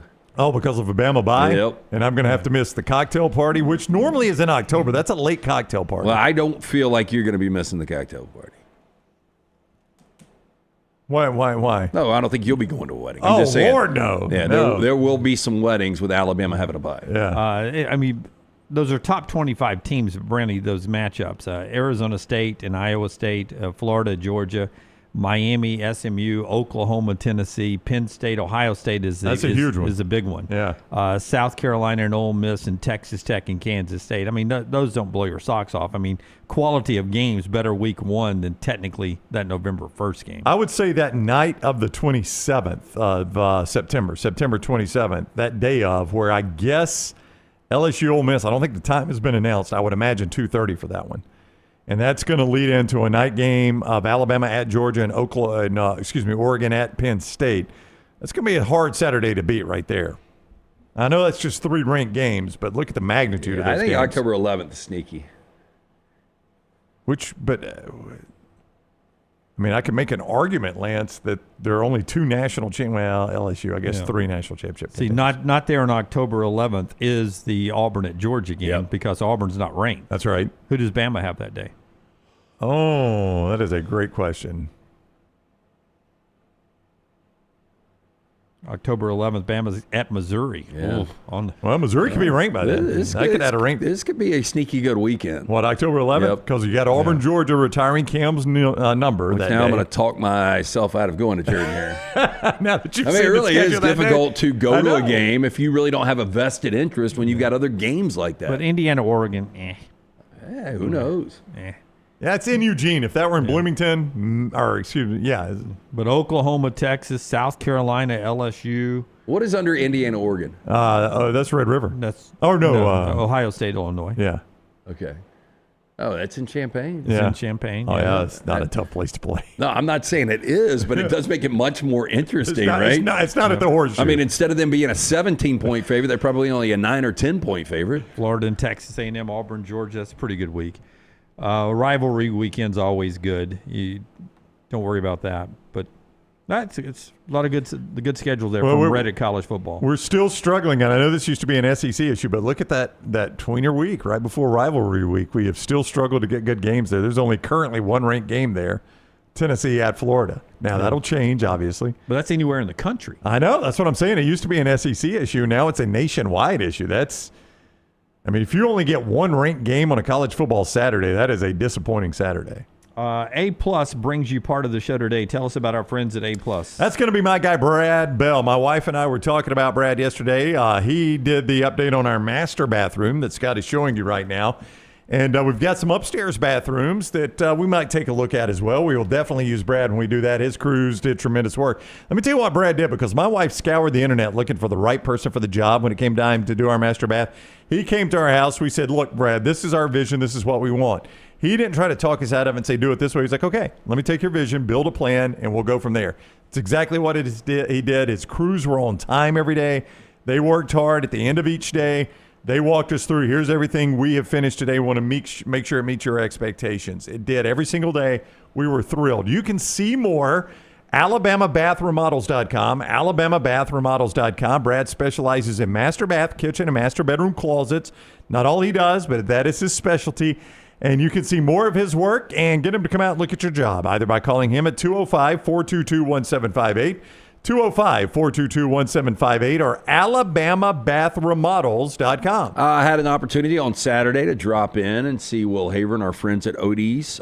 We do team trivia every Wednesday night. We were out for the 16th annual Bowling and Bragging, benefiting the critical care transport team at Children's of Alabama. I got to catch up with our friend Rockstar, listen to some great music. But Odie's, just fantastic place to get in for lunch, dinner, place to watch Monday Night Football, and, of course, every Wednesday, the original location in Crestline. Me, Brown, Will Haver will be out there with Odie's Team Trivia. Great food from Rodney Davis, ice-cold beer buckets full of the Bud Light. 2 locations, the original Crestline, newest location in Edgewood. It's Odie's Tavern. All right, NFL exhibition continuing tonight, but over the weekend, some big movement, big plays. None better than Caleb Williams, who looked probably the best he's looked in a Bears uniform to date, with Ben Johnson calling the plays. 5 of 6, 97 yards on the first drive passing, played 2 drives. Chicago killed Buffalo 38-0. 528 total yards for Chicago, 180 for Buffalo. Different approaches from both sides of the football, but Caleb Williams looked really good. Yeah, Caleb Williams was good. And this is exactly what Ben Johnson wanted, and one of the reasons that he played a lot of his starters, at least early on. On the other side, Sean McDermott, extremely pissed after the game. They only played 2 starters of the 22, so I don't think this was much of a surprise. We had the Bears -3 last night. This is Didn't have to sweat that one. No, did not have to sweat it. 28-0 at halftime. Game was completely out of whack early on. 14-0 first quarter, or 21-0 first quarter. The Bears, Caleb Williams, maybe most pressure of any quarterback in the NFL this year. Justin Fields, the way he looked this weekend, would go into that conversation, man. But I'm just looked saying, like hot mess. A guy that went number 1 overall last year, was sacked 60-something times last year. You bring in an offensive guy to take this thing over, and this is year 2. And you look back and you see what Jaden Daniels was able to do in year 1. You see what Drake May did late in year 1. I just think there's a ton of pressure on Caleb Williams. I think he's going to be good. I just don't know how good, because the NFC North is such a really, really competitive division. Yeah, I mean, the story coming out of that game, though, is obviously, is this the perfect marriage for them with Ben Johnson running that offense? Because they definitely, I mean, they look good. I don't know how hard Buffalo was trying. I know that sounds crazy. Maybe it was that they weren't trying hard, but I don't know. It seemed like one team was playing to win and one team was playing to see how they looked in certain situations. What was the question? I don't know how much of this game you guys watched. I watched the entire first half. So what was the question about Luther Burden at Missouri? What did everybody question about? His motivation. Did you see him block on those touchdown runs? Dude, I was going to bring him up, and Colston Loveland, and then you go back to Odunze from last year coming in from Washington, going out and getting DJ Moore. Now you've got Ben Johnson with DeAndre Swift in that backfield. I mean, you've got some weapons there. Yeah, I mean, those 2 edge blocks he had, and Greg Olsen was like, that will go further for him in the locker room than 3 touchdown catches. That's a rookie showing he's willing to give the effort that it takes to win the game. Ashton Jeanty had his best game yet as a pro, had a good run, and then afterwards said, quote, "I've arrived." I did not hear the I've arrived. Not either. That is, but no. that is more like you will see almost, I think, 4.7 yards per carry. Had the touchdown. That's more what you'll get from Ashton Jeanty this year. It was a real quote. "I've arrived" in post game. Boy, man, why even do that? He might have been showing up for the press conference. Guys. Things get taken out of context all the time. He was in 2 different winners and losers category. He was on both sides. Winner, his performance on the field, and got called in the loser category because the "I've arrived" comment afterwards. But he did look the part at Las Vegas. That had to be sarcastic. Do we have that?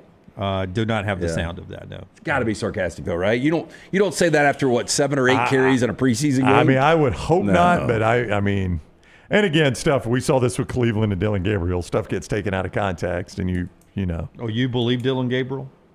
Do I believe that he was talking about the media and not Shedeur Sanders? I watched. Did you watch the interview? I watched his cleaning up of the comment. Okay, now I watched the interview without knowing what the comment was, and I did this intentionally. Like, I saw that Dylan Gabriel had apologized or had cleared it up, maybe not apologized. And I'm like, I don't even know what he said. I'm going to watch the interview without knowing what he said to see if I can pick out the shot at Shedeur Sanders. It's a long interview, by the way. I mean, they talked to him for a long time while play is going on. And when he said it, I'm like, that's what everybody's talking about. That is not an obvious shot at Shedeur Sanders to me. Well, not an obvious shot, but it was odd for him to be, why was he even talking about the media at that point? Well, you guys are entertainers. I'm an athlete. I'm in the locker room. He said for some it's entertainment, for some it's making the plays. So I can't remember exactly what he said. It almost sounded like Dan Lanning before the Colorado game 2 years ago. Yeah, but they're all about the clicks. And that's how everybody took it. Yeah, right. Yeah. That's why everybody took it. Dan Lanning that way. was clearly talking about Colorado at that point. He was motivating his team. Yeah. But Dylan Gabriel there, it didn't make sense to me why. I understood his explanation, and I've never claimed to be a journalist. I am an entertainer. I've never ever claimed to be a journalist. Yeah, we don't. I entertain, try to anyway. Even when I was on local TV, I was an entertainer. So that. It didn't dawn on me when I saw that interview. Give me the quote again. For some of us, it's. I don't have the exact quote, but basically they were talking about the preparation, and he said, for some, this is entertainment. For me, it's making play, or for some of us, it's making plays. Let me pull the actual quote out because I want to be fair on this, so I want to pull the actual quote. But I just, watching it without knowing what the perceived shot was, I watched it and it's like, if that's what they're saying he was taking a shot at Shedeur Sanders, I think I don't believe that. Yeah. And by the way, I thought Gabriel looked pretty good. He had the pick 6, but I thought overall better than advertised. Cleveland does say they will cut a quarterback, so they will not somehow have to. They will not somehow carry 4 on a practice squad or anything like that. They will cut a quarterback, and most people believe it's going to be Kenny Pickett. Yeah. Well, I don't think you can cut Gabriel or Sanders just based on the fact that you still don't know what you've got. And you did spend a little bit of draft capital on Dylan Gabriel. You got the quote? Yeah. So the question was about his poise with the lights on and in front of the camera and the interviews and all that. Just he's shown a great deal of poise. His answer is there are entertainers and there are competitors, and I totally understand that. My job is to compete, and that's what I'm doing. It's something I'll get used to, and I just want to be the best teammate I can and create an environment where we can all get our best work in. I mean, far from, to me, an obvious shot at Shedeur Sanders. 31 other locations, it's not a big deal, but based on what is going on at Cleveland with Shedeur, that's why it becomes a big deal. But the perception is that Shedeur Sanders is a little bit about entertaining, too. Yeah. But to come back and spend that I was talking about you guys in the media, you guys are in the entertainment business. But if he's asked about his comfortability on camera, which was the question, they're entertainers and competitors. I'm just trying to be a competitor. Now, if it's like, talk about this quarterback room, and you say, well, they're entertainers and competitors. I'm a competitor. Obvious shot at Shedeur Sanders. There's zero doubt about that. But if the question is, you're pretty comfortable doing this interview thing, which as I remember it, that was kind of the nature of the question. Like, you're so comfortable and at ease on camera, you know, with the lights on, you were at ease, and that was his answer. Yeah.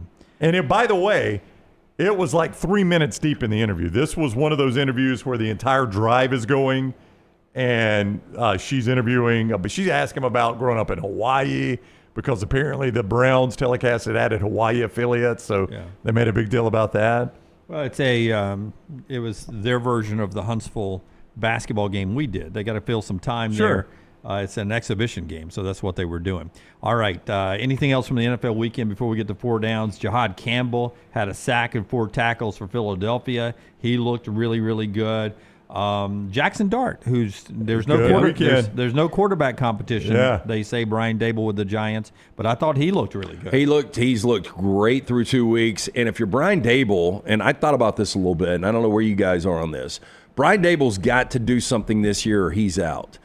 I think if you play Russell Wilson and you go 8-9, there's still a good chance you lose your job. You go 8-9 with Jackson Dart and he shows flashes. Yeah, I agree. I think you can handcuff yourself to Jackson Dart a little bit and build for the future. I would go Jackson Dart almost week 1, and I am going back on everything I said probably a month, 2 months ago, because I would have gone Russell Wilson early, but the way Jackson Dart's looked, I probably would roll him out there. I think he's more afraid it's a 5-12. It's his problem. He's afraid that would be 5-12, and then you're like probably get fired and let somebody develop Jackson Dart. But he looked good in the time he was out there. A lot of checkdowns now. If you go look at his numbers, go watch the film. I'm not a film guy, but I did watch the cut-ups of his drive, and there were a bunch of checkdowns there. But the throws he made down the field were on the money. He made pro throws. I'm not a Liam Cohen guy, but the work he was able to do in Tampa last year with Baker Mayfield, and now what Trevor Lawrence had another fumble yesterday, but Trevor Lawrence has looked good.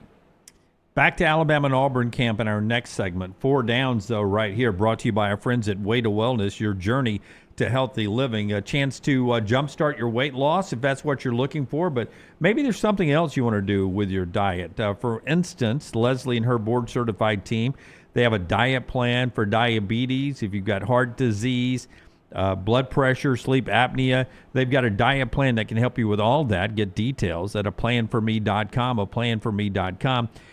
For me, I enjoy protein bars. I had one for breakfast. I'll have one here about mid-show here.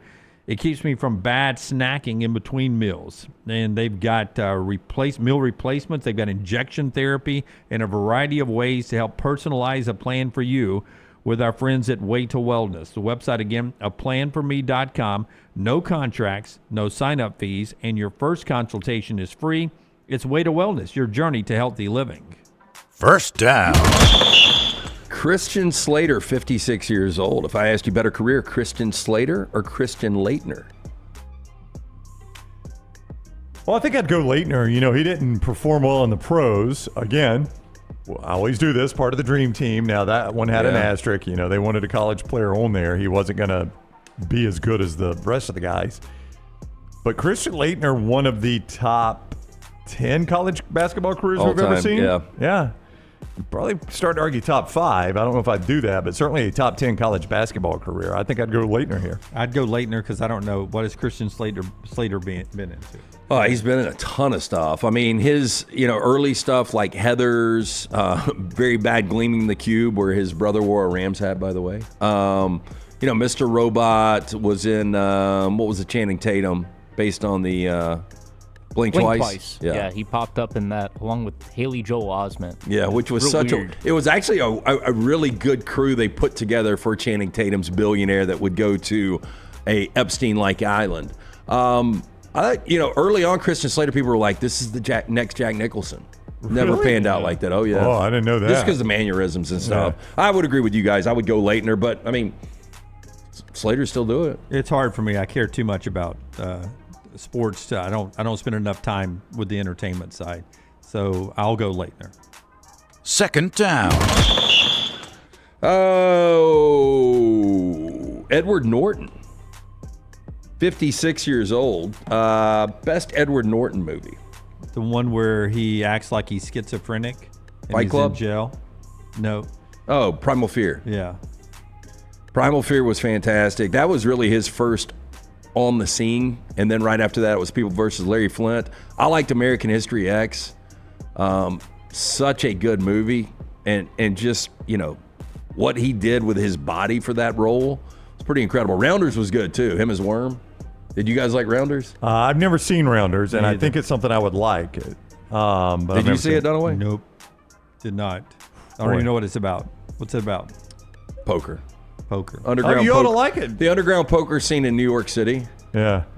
Yeah, and it's supposed to be very accurate from that standpoint back in the 90s. Only poker game I ever watched, movie I ever watched was Molly's Game. Great movie. Yeah, enjoyed that one. Yeah, you'd like Rounders. Rounders is really good. Ed Norton, my favorite film he's been in was The Italian Job. That's a good one. I like that Italian one a Job. lot. And he plays a completely unlikable character in there, which I think Ed Norton is very good at doing. Oh, he can play both extremely well. Yeah, but he's a good villain, and he was an extreme villain in that one. Completely unlikable. I have, because I watched the Billy Joel documentary, I've thought about watching A Complete Unknown, completely different, because it's a biopic's not worth it. No. Okay. Timothy Chalamet really tried his best to deliver a good Bob Dylan and win an Oscar. The rest of the movie just isn't good. Yeah, I would assume that Edward Norton plays like his manager or something, because he was Stealing up for his money, I would best imagine. supporting actor. He's the folk singer, right? That ends up influencing him. Something Seeger, I think was his name. I forget the guy's name. Bob Seger. He was Not a Bob Seger. California folk singer that never really had a lot of national acclaim, and Dylan became friends with him, and that led to Bob Dylan's sort of road to what he became. I had no interest in that movie. I just could not imagine Bob Dylan's life as interesting enough for a 2-hour movie. Well, it's really not even about his whole life. It's really just about this one concert and his switch from acoustic to electric.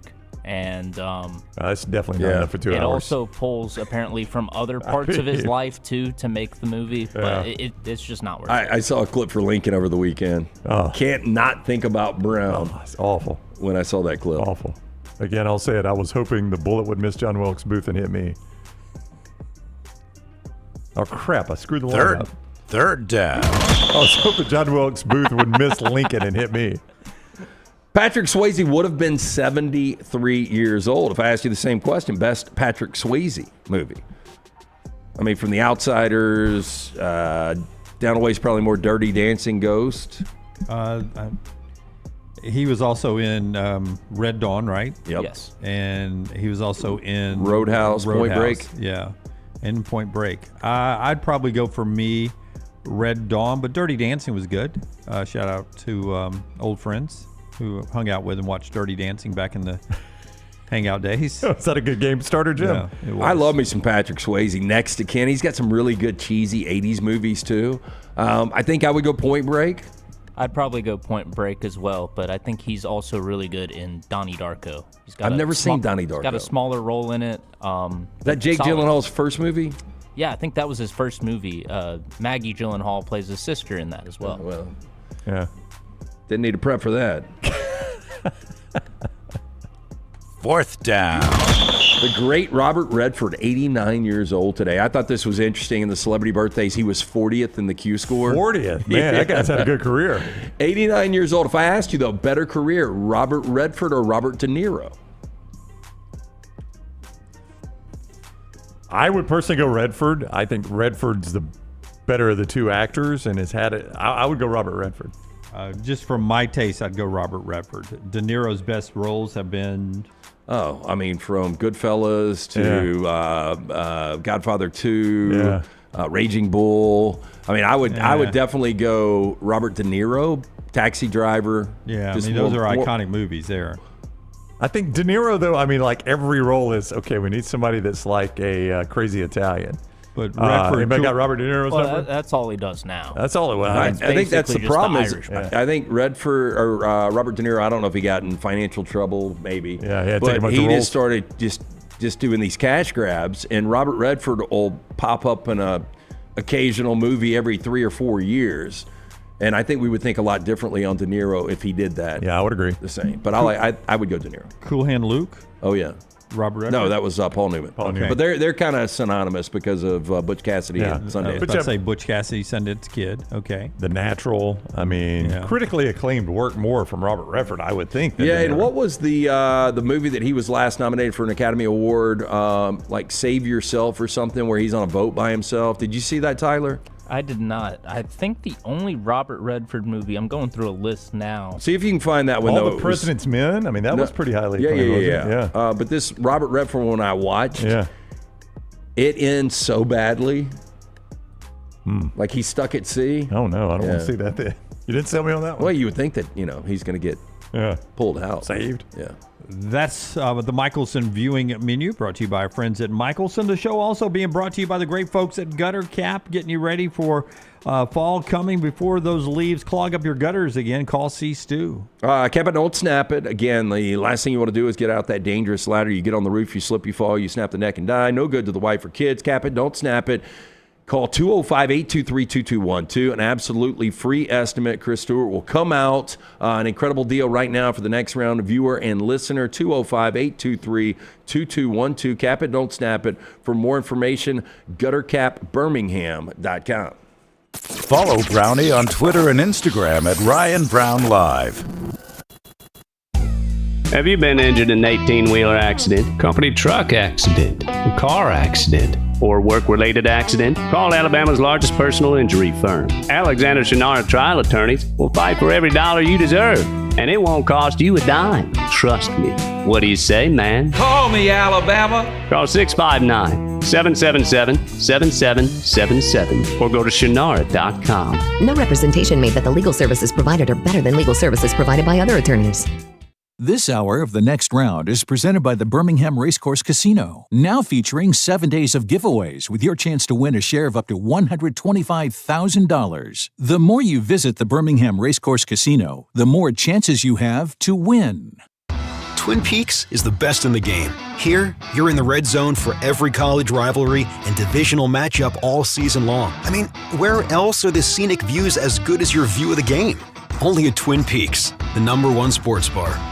Hey, Lance Taylor from the next round to tell you about my friends at Michelson Laser Vision, located conveniently UAB Highlands. Almost 20 years ago, I went in for the procedure. Only took 12 minutes for both eyes. When I went in, I had 20/200 vision. I was legally blind. Now I have 20/15 vision, still 19 years later. Make the call today. Schedule a hassle-free consultation. 969-8100. Dr. Mark Michelson, Dr. Jen Michelson, Michelson Laser Vision. Make sure you tell them the next round sent you. 969-8100 or MichelsonLaserVision.com. Looking to expand your business? Let the Next Round help you. Contact us, sales@nextroundlive.com, and be part of the team. Advertise your product to hundreds of thousands of potential customers on our ever-expanding platforms. The Next Round can take your business to the next level. Join our existing partners in the fastest-growing media space, both live and on demand, while reaching the most desirable audience for your business. Get more information by emailing sales@nextroundlive.com, and one of our team members will work with you to build a plan to take your business to the next level using the Next Round. Stop by the New York Butcher Shop and pick up the finest in certified Angus prime beef steaks and burgers, premium pork chops, ribs, and all-natural chicken cut to order just for you. Their chef-prepared entrees and side dishes are the perfect dinner-to-go choice for your family and are ready to heat at home.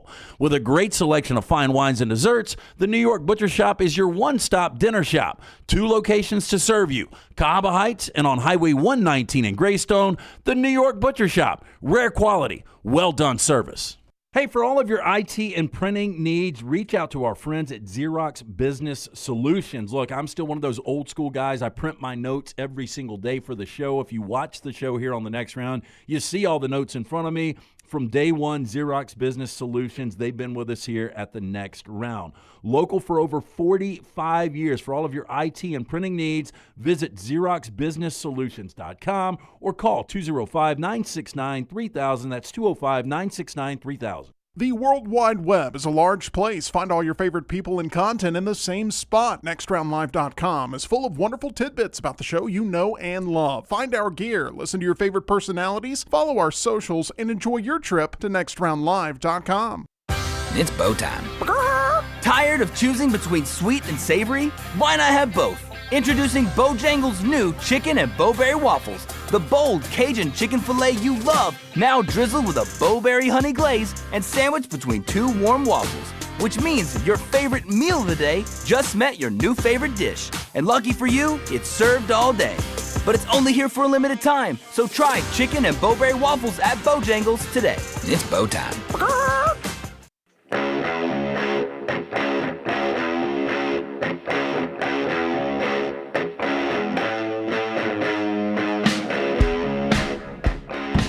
By the way, the Commissioner Rob Manfred, while they played the Major League game at the Little League World Series Park, did a news conference. Salt Lake City and Nashville still most likely the expansion cities for Major League Baseball. And he says he does not take it off the table to realign the divisions in Major League Baseball to make them more geographical. As they bring in those 2 new teams. Saw some of the reaction to this, and I didn't see the interview, so I don't know if he even hinted at this or if this was people speculating based on what he said, that there might even be an appetite for eliminating American League and National League and just having one big group of divisions. Man, I don't like that at all. That's been on the table before. There was discussions. There was such an importance to winning a pennant. I know it's different. I know, you go back to when horse racing and boxing and Major League Baseball were your big 3.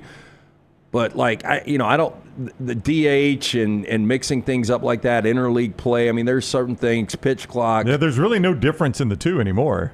I mean, they play the same game now. I know. I still do think that you've got to keep a split. I mean, that's I would agree. Would you how do you have a World Series? I don't know. I don't even like the fact. I wish we would have kept Milwaukee in the AL, and I wish we would have kept Houston in the NL. They did flip those because Milwaukee originally was a National League city, though. Yeah, I just don't remember that. They were an American League city. Yeah. Second after they were a National League city with the Braves. This is about as dumb as the idea that the Big Ten is floating, which I know we will get to here in a little bit. I will say this: would love Nashville to get a franchise. If the Braves and them are not in the same division, though, that would still seem sort of stupid. Do you think you would ever go to a game up there, though? Sure, I may. I don't know. Even if it's not the Rays that get moved up there? Because Braves is, Atlanta's such an easier drive than Nashville. Yeah. I'd rather go to Nashville. I'll go over once a year for a Dodger game. I haven't been to a Braves game since I haven't been to Truist. I've never been to a game there. That's how little I go to Major League Baseball games. And that was going to be my point. I just don't know a lot of people that, hey, it would be great for the city of Nashville. I'm just saying for Nashville, Atlanta makes sense as they should be in the same division. They should be rivals. It'd be silly to have Nashville in the American League and Atlanta in the National League. I would tend to agree with you. I thought you were saying you did not want them in the same division. No, they'd have to be in the same division. But Atlanta may say if Nashville's the only way I'm going to sign off on Nashville getting an expansion franchise is if they're in the American League. And because they're technically giving up part of their region of fans in Nashville. Oh, yeah. Big Braves country. Salt Lake would have atmosphere kind of like Colorado, I guess. Yeah, 100%. Yeah. Long ball out there, right? Bo Tender Moment of the Day brought to you by our friends at Bojangles, baseball related. You can make lunch at Bojangles. Make it your lunch stop. It can be bow time for you. Great chicken tenders, great sauces that go with them. If you're looking for sweet, try honey mustard. You want some tang, try barbecue. You want some heat, try creamy buffalo or peach honey pepper. Smooth and creamy. How about the house-made ranch, jalapeno ranch, and classic Bo sauce ready and waiting? So head to Bojangles, order some hand-breaded tenders with your favorite sauce today. And don't forget them when it comes time to tailgate, when it comes time to have those parties at your house watching a little college football. It, for you, is always Bo time. All right, before we get back to biggest concern I have for Alabama football going into this opener, let's do the Bo Tender Moment of the Day. It is baseball related. Simply floating around yesterday. Morgan, our great listener from Louisville, sent this. He's a big Reds fan, but this was just labeled Reds Kid over the 10th inning win yesterday for the Reds. Check this out.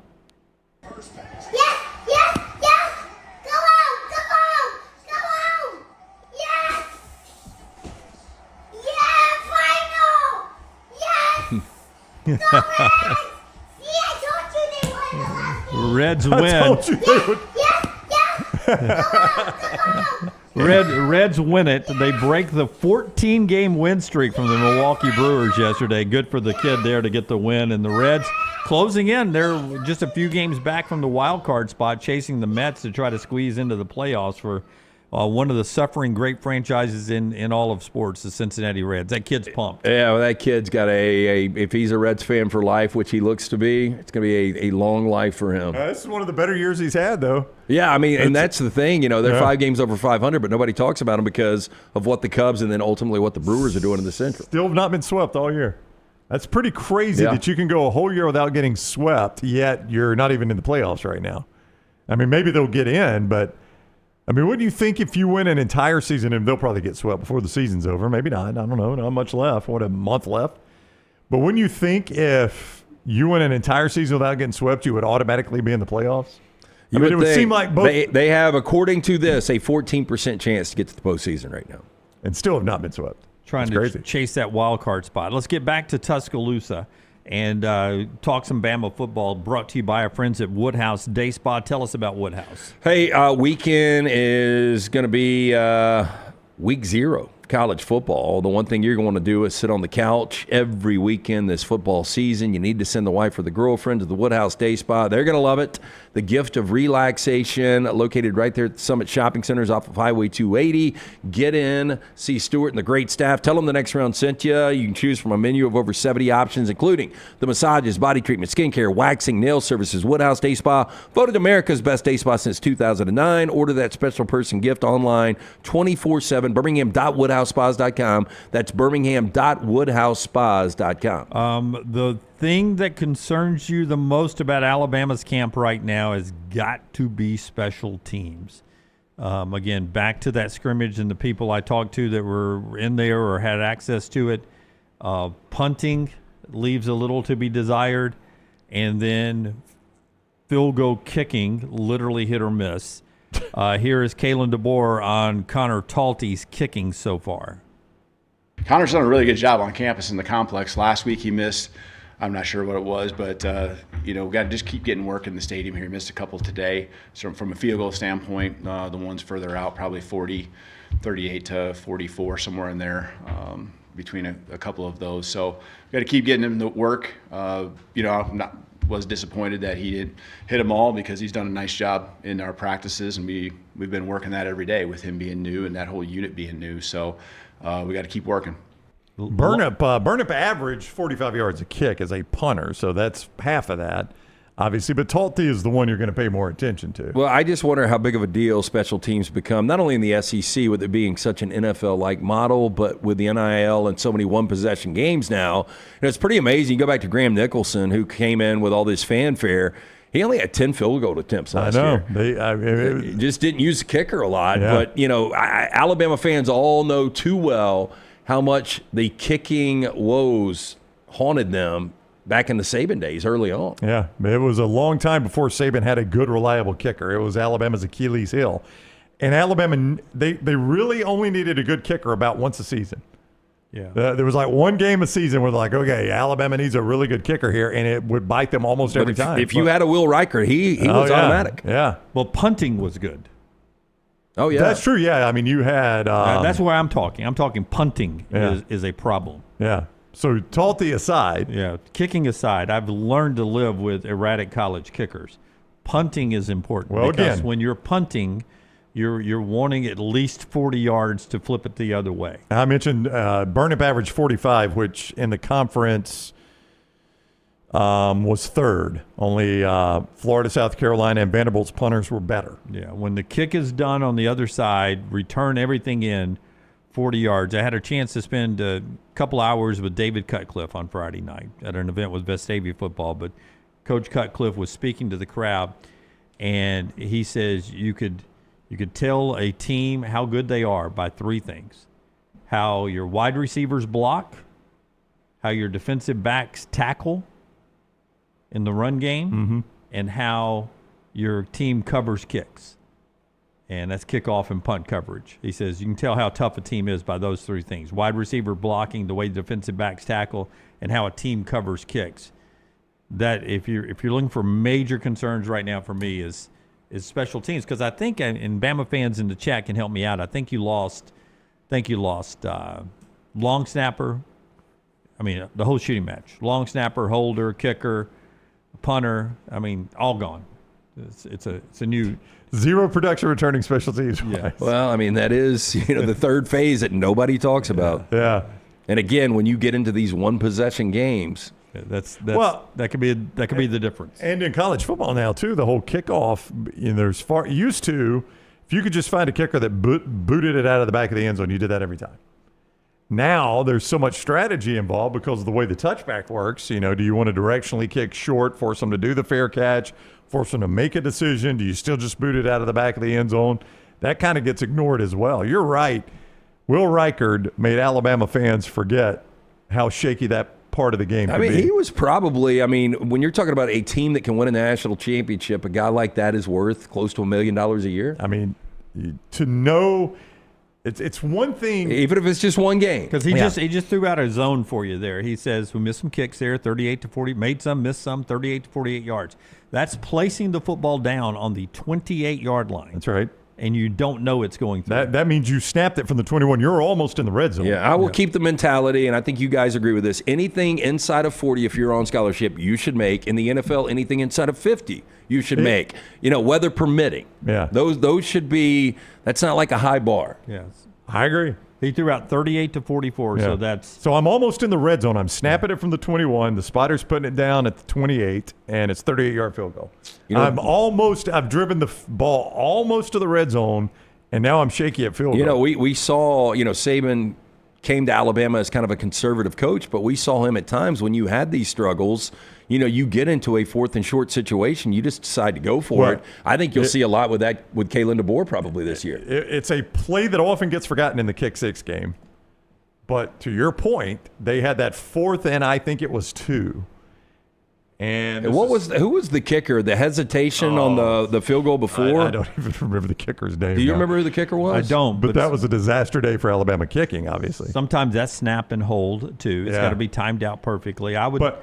But your point is they missed several field goals. The one late was bang bang. It was short. But they finally went. The biggest play was they get down to like a 4th and 2, as I remember it, on the Auburn 25-ish.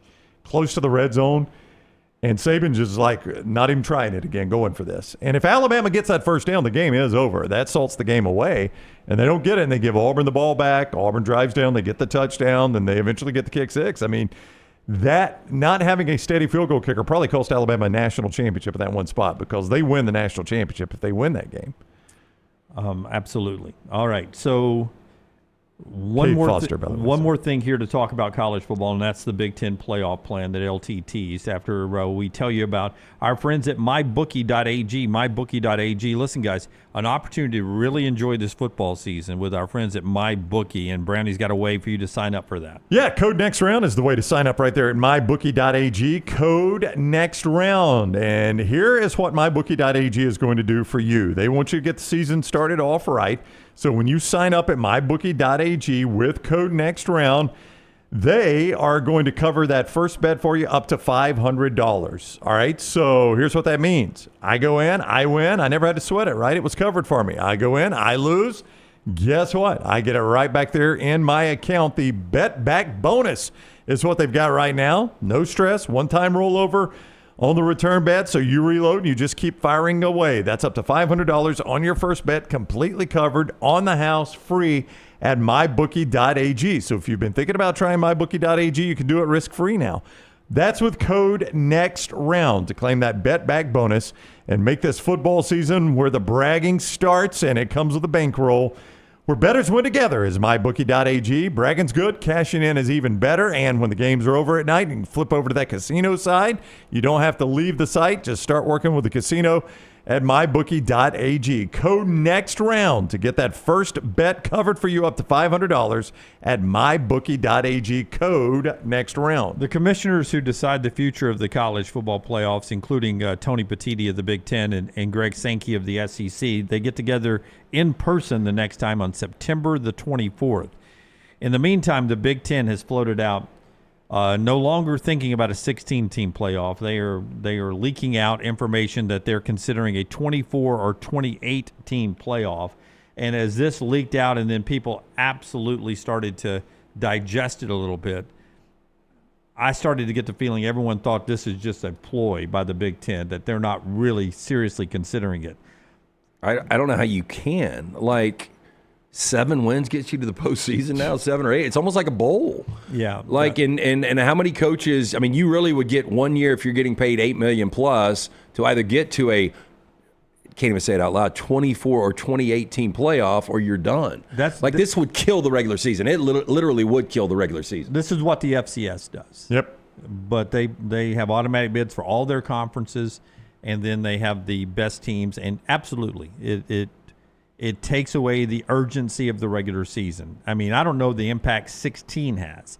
I've seen the 12 through 1 year, and it allowed you to, if you're an Alabama fan, to lose to Vandy, to lose to Tennessee, and still be in control of your own destiny going to Oklahoma.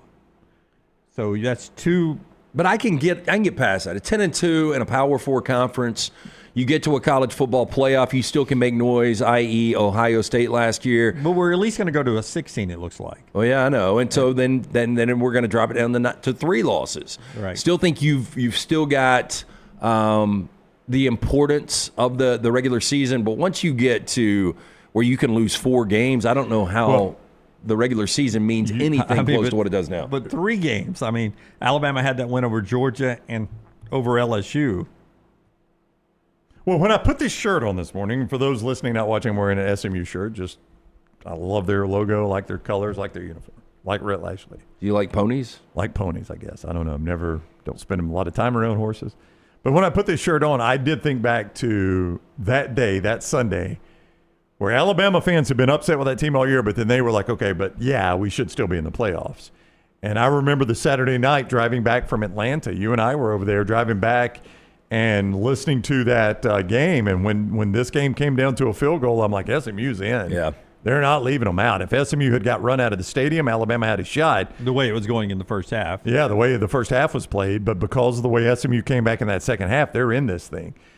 But I just remember, this Alabama team, they've lost at Vanderbilt and gotten embarrassed at Oklahoma in a game they knew was a must-win. They didn't deserve to be in the playoffs last year. They did not. Alabama didn't deserve to be there. Yeah, lost to Vandy on the road, lost to a rival, and still lost to Oklahoma when they knew that they had to win that game. All they had to do was win out to be in. That's right. Just win that game, and eventually you're going to be in. They did not deserve to be in the playoffs last year.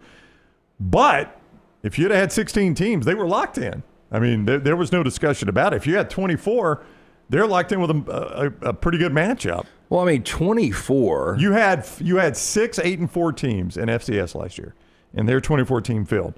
One of those was an automatic. The other 5 were at-larges. Yeah. So in the FCS, you had 6 8-4 teams. That's right. Eastern Kentucky was 8-4. These were all your at-larges. 8-4. New Hampshire was 8-4. UT Martin was 8-4. Northern Arizona 8-4. Montana 8-4. Those were all at-larges. Abilene Christian won their conference at 8-4, and they got in. Yeah, I just want to remind you, Memphis, UNLV, Missouri, Army, Syracuse, South Carolina, those teams, Illinois, they all would have been in last year. All. Yeah. I mean, an 8-4 FBS team's not a very good football team. Yeah. I'm to the point I don't even want to go past the 12. You just keep what we got and stop? Yeah. The only reason I would want to go to 16, I'm cool with 12, but we do get more on-campus games. It is a nice round number. We get rid of the buys. No buys. Yeah, I'm with Lance. I mean, that's the only reason I would want to go to 16. Like, it's almost like 8 would have been fine with me, too. Yeah. No buy. I'm for a no-buy bracket. I like a good, clean bracket. Now, I know the NFL. I'm contradicting myself. I love the NFL playoffs. There is a buy there, but I don't look at the bracket in the NFL playoffs, if that makes any sense. Well, and I don't want the NFL playoffs to grow at all. Oh, I'm with you 100%. Yeah, I'm fine with it being where it is, but I don't look at the bracket there. I don't know why, but I don't. But because it isn't a true bracket. It is right. It could be, depending on who wins, it could be this team or that team. Yeah. But NCAA tournament basketball, I look at the bracket. I want a nice, clean bracket. I don't want the buys. This football thing, I look at the bracket. I want a nice, clean bracket, no buys. Would you see? I would rather have that discussion. I'd rather have a discussion. Let's stay at 12, and it not be bracketed out. That if I am the 1 seed and I've got that bye, I get the lowest ranked team. Yeah. If there's a massive upset, I get that team that pulled the upset. That's right. I'd rather do it like the NFL. So you not reseed, but no, not reseed, but it's not a true bracket. That's like right. in the NFL. The consumers, we're the ones that pay for everything, and we're the ones that you want to expand college basketball. I know it's not going to happen this year, but ultimately it's going to expand again. As soon as they can tie money to it. Yeah, and they're trying to really dilute our product. Yeah, it's the regular season that has always made college football. And will it make for the playoffs being better? Would that play-in Saturday that I would be so excited about, would that make that Saturday better? It would make that Saturday better, but what do I give up in the other Saturdays? Yeah. What do I give up in the other Saturdays? I mean, it's bigger than it's ever been. I thought that would hurt football Saturdays. Did you guys enjoy last year, though? Did you think we had good football Saturdays? Yeah. Oh, yeah. I thought last year was great. I don't think adding 4 more teams will impact that. And again, I'll point out, while you say it diminishes the regular season, if you double the field, though, it is going to jack everything up. It will. But, Ole Miss at Florida had a massive amount of meeting. That wasn't just some random upset at the end of the season. That was an upset that knocked the team out of a college football playoff. Alabama at Oklahoma, as crappy a game as that was to watch, and that was a brutal game to watch, it had meaning. And in years past, in a 4 team, that game had no meaning whatsoever. So you do get more games with meaning. Teams have a lot less urgency to win all their games. Like Oregon won all their games. What did that do for Oregon? Squat. I mean, they went to the Rose Bowl and they got their eyes beat out by Ohio State. Yeah, it is pretty crazy when you think about that. Dan Lanning would have already played for a national championship. Yep. Would have won a Big Ten. And so even if they lose that national championship, it feels different. It feels like, this sounds bad, it feels like Oregon really didn't accomplish much last year. I agree completely with you. They won. They were in the Big Ten for the first time ever. They won it. It feels like Georgia accomplished nothing last year. Yeah. Yeah. How often do you go back and talk about the 18-1 New England Patriots? Only in that it might have been one of the best teams in the NFL. And the best opportunity for those people to choke, or the 72 Dolphins to choke on their champagne. I mean, really, it's the only reason we bring it up. Yeah, we only bring it up in the fact that they didn't finish the deal. That's right. That's the only time we bring them up. I mean, doesn't it seem like Penn State had a better year than Oregon, and Oregon beat them? Oregon beat them and beat them fairly handily in the Big Ten championship. Yeah, and who else beat them in the regular season? Nobody. Who, Oregon? Are you talking about Penn State? For Penn State. Ohio State. Ohio State did. Yeah. So they lost 3 games last year. Oregon only lost that 1 game. But it feels like Penn State had a better year. I agree 100%. completely. Because they were standing at the semifinals. 100%, yeah. They went deeper in the playoffs. All right. As we get to the top of the hour, LT is going to tell us about Dr. B. But I waited for Forrester to get back for us to do this. Pull up the betting odds for Heisman. We're going to do our little 4-person Heisman draft. And let's see if we can pick the Heisman winner. And I'll come up with a little quick scoring system to help us. So maybe you don't have the winner. Maybe you've got the second place, third place guy in votes that'll still get you points. But we'll talk Heisman race because I've got a point to make. We made it several times over the summer, but I'm not sure there's really a Heisman favorite. I know there is betting-wise right now, but you can make a case. It could be just about anybody. Tell us about Dr. B, LT. 205-319-0316. That is the number that I called almost 4 years ago. Dr. Beckenstein, that great staff for more than 20 years. Women and men have turned to Dr. B for a range of cosmetic and reconstructive procedures. T3's got that new test. It's easy, painless, affordable. It takes seconds to perform. It's going to show which medicines and compounds will specifically work for your hair loss. I had one of these tests done. I do that non-invasive treatment 3 times a week, 30 minutes each time on the couch. My hair has more than doubled in thickness. Men and women, they're ordering Hims, other products online. Don't even know if they work. Stop wasting your money and critical time while you're losing your hair on treatments that aren't working for you. Go see Dr. B. Find out what will work for you. 205-319-0316 or T3hair.net. Follow Dunaway on Twitter and Instagram at Jim Dunaway. Have you been injured in an 18-wheeler accident, company truck accident, car accident, or work-related accident? Call Alabama's largest personal injury firm. Alexander Shannara Trial Attorneys will fight for every dollar you deserve, and it won't cost you a dime. Trust me. What do you say, man? Call me, Alabama. Call 659-777-7777 or go to Shannara.com. No representation made that the legal services provided are better than legal services provided by other attorneys. What are you waiting for? It's non-stop gaming action at Birmingham Racecourse Casino. Come play more than 900 of the latest and greatest games around, featuring fun bonuses and big jackpots. You can wager and win on horse and greyhound races from all over the world. There are more ways to win at Birmingham Racecourse Casino. Birmingham Racecourse Casino, located off I-459, exit 31, Derby Parkway. Must be 21 or older. Man, I love a good meal. I'm Jim Dunaway. A good meal is what you get with my friend Sterling at Champy's Chicken on Highway 119 in Alabaster. We're talking great southern fried chicken, wonderful sides, hand-cut chicken fingers, po' boys, and those Mississippi Delta recipe tamales. You got a perfect menu for everybody. Champy's Chicken is perfect for watching the big game, or taking a meal to the lake house, down to the coast, or stay in the restaurant and dine in a great atmosphere. It's all made fresh to order right there on 119 in Alabaster, Champy's Chicken. Hey, there's nothing worse than waking up to a plumbing problem. Don't get caught in a flooded house. Call the guys at Hemphill Services. Adam, Chad, and the team at Hemphill are the only ones I trust to fix it and fix it right the first time. Hemphill Services does it right and always at a fair price. For all of your plumbing, cooling, and heating needs, trust the name that Birmingham has trusted since 1954.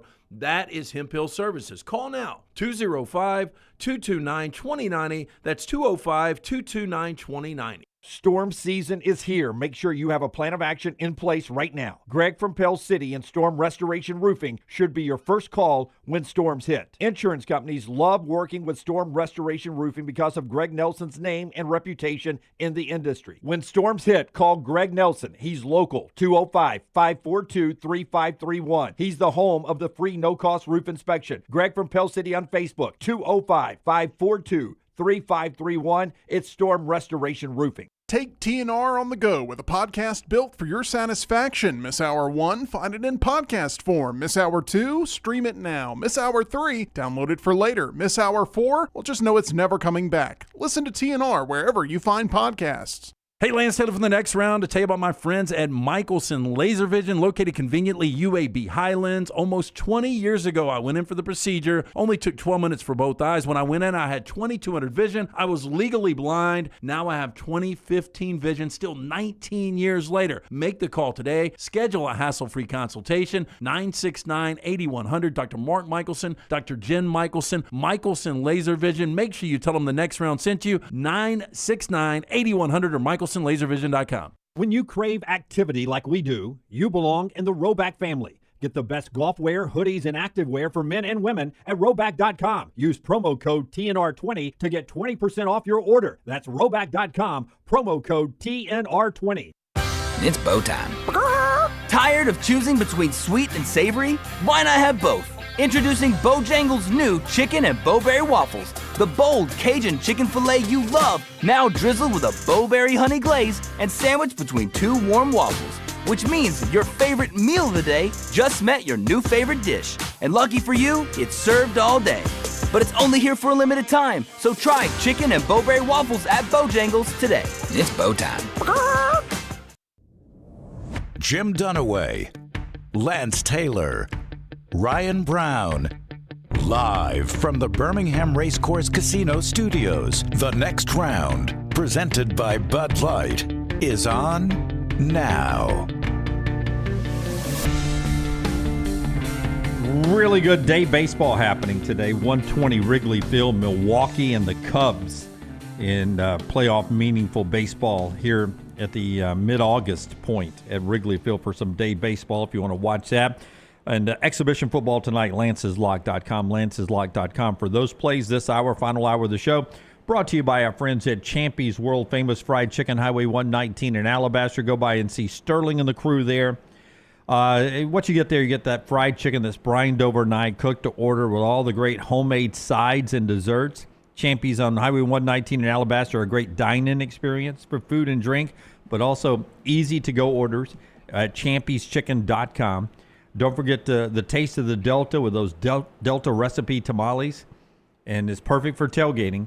And to watch Week 0 games this weekend, Champy's Chicken, Highway 119 there in Alabaster. All right, before we get to our Heisman draft and all that coming up, a little college football. Brian Kelly gets asked over the weekend after another scrimmage for LSU about his offensive line and where that offensive line is going into this season, a crucial point for LSU, this O-line, replacing some big-time draft guys. Your offensive line, are they becoming more comfortable, or are they how are they developing here as we get close to a game in 2 weeks? Yeah, I mean, I've coached, for a long time.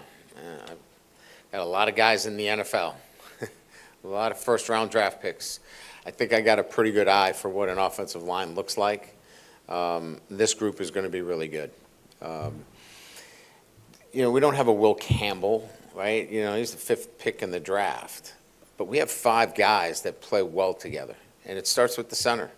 Our center position and Braylon Moore kind of sets up the rest of the group for success.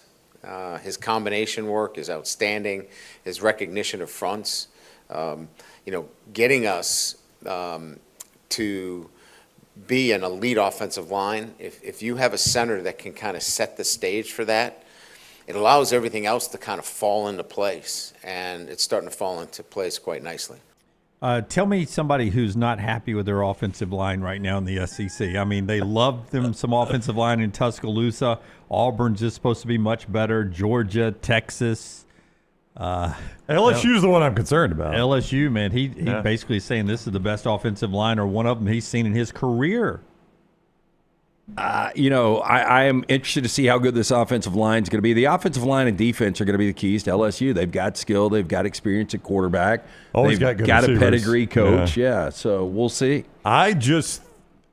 Again, and I'll credit you for this, Dunaway. I missed giving you credit along with Lance for Georgia getting upset by Auburn. You were the first person that brought it up, and I've heard a lot of people say it since. First person I heard bring it up, and I've heard a lot of people say it since, that normally 5 new starters in an offensive line is concerning. It is ultra concerning when you're playing what many consider to be the best defensive front in football, Clemson, and you're having to do it at Clemson in a loud environment where communication becomes paramount, and you're breaking in a whole new offensive line, having to communicate with one another in that environment, and having to do it against maybe the best defensive front in football. That's a big concern to me. Boy, if they pass that test, Lance, look out for LSU. You're right. If that offensive line holds up at Clemson, they're not going to face many, if any, defensive fronts better than that. I mean, Peter Woods, there are people that think that might be the best player in America. Yeah, that's a good defensive line. If they pass that test, if we come out on Labor Day and we're doing this show, and Nussmeier doesn't have to wash his uniform. Yeah, and we're doing this show on Labor Day, and we're like, boy, LSU, that was a very impressive 28-24 win at Clemson. And Nussmeier only got sacked once. Now LSU, that changes everything for me for LSU. T-Bob on the show Wednesday. I'm sorry. T-Bob Wednesday. We'll talk more about him. Now with Barstool Sports. Looking forward to T-Bob. Tell me about Julian Sayin. He has now been named the starting quarterback at Ohio State. Lance, I know you and I felt this way, that if it wasn't Julian Sayin, we'd be concerned. I never bought the whole Ryan Day talking about how big of a battle this was.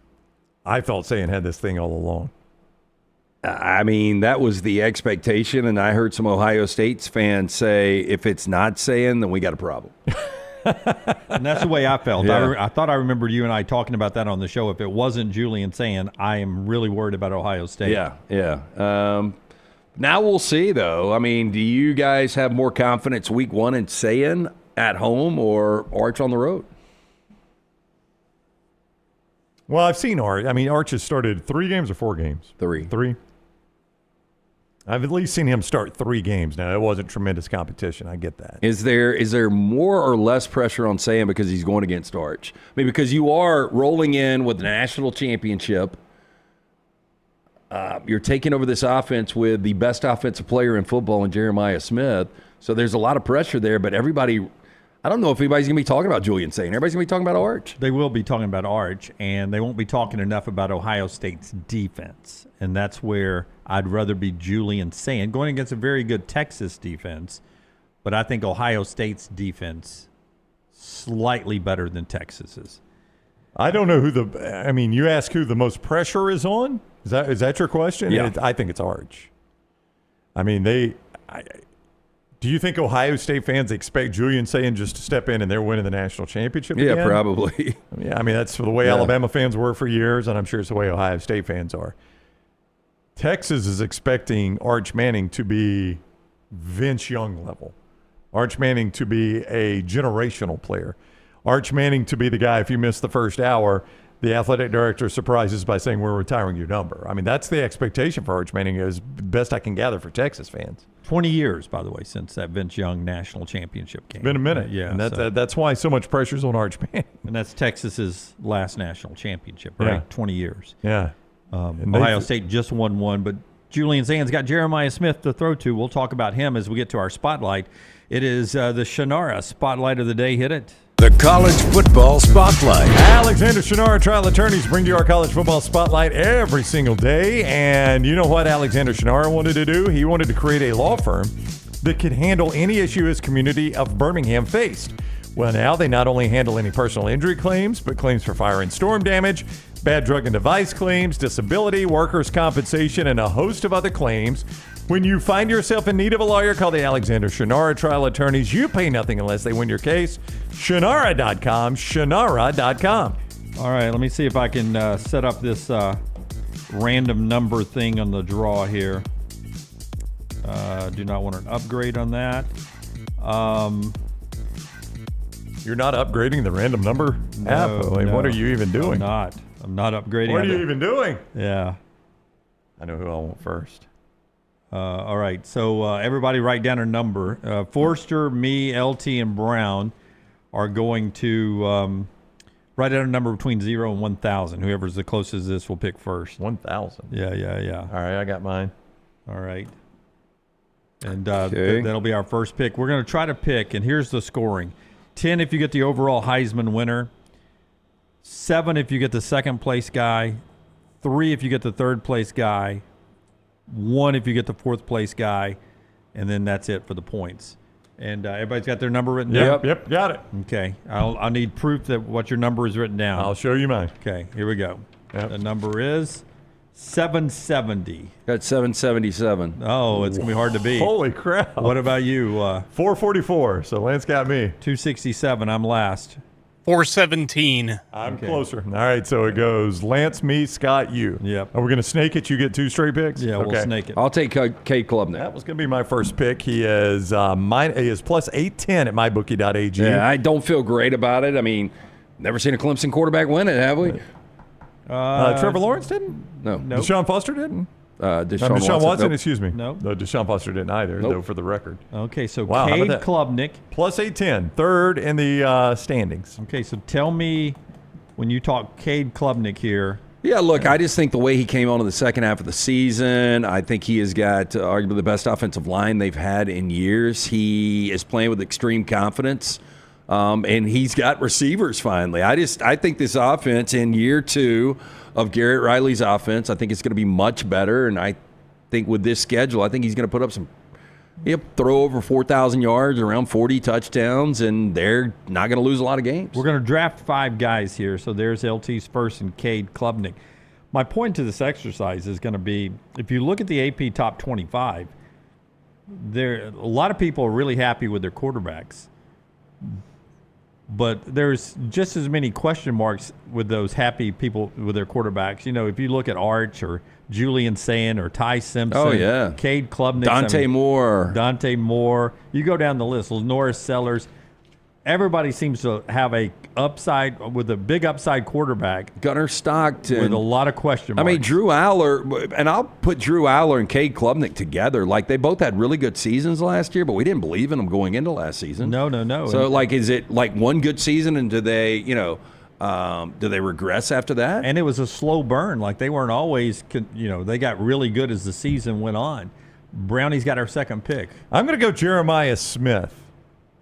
Plus 858 at mybookie.ag, 4th in the Heisman odds. I cannot believe I'm going receiver with my first pick, but I'm going to say it's just one of those years where no quarterback separates himself, so there's not an obvious quarterback pick. So that's when the voters are like, all right, not an obvious quarterback pick. Who's the actual best player? Oh, it's a receiver. Let's go him. Jeremiah Smith. All right, Jeremiah Smith. Forster, so far are we outthinking ourselves in here? Where are you going, man?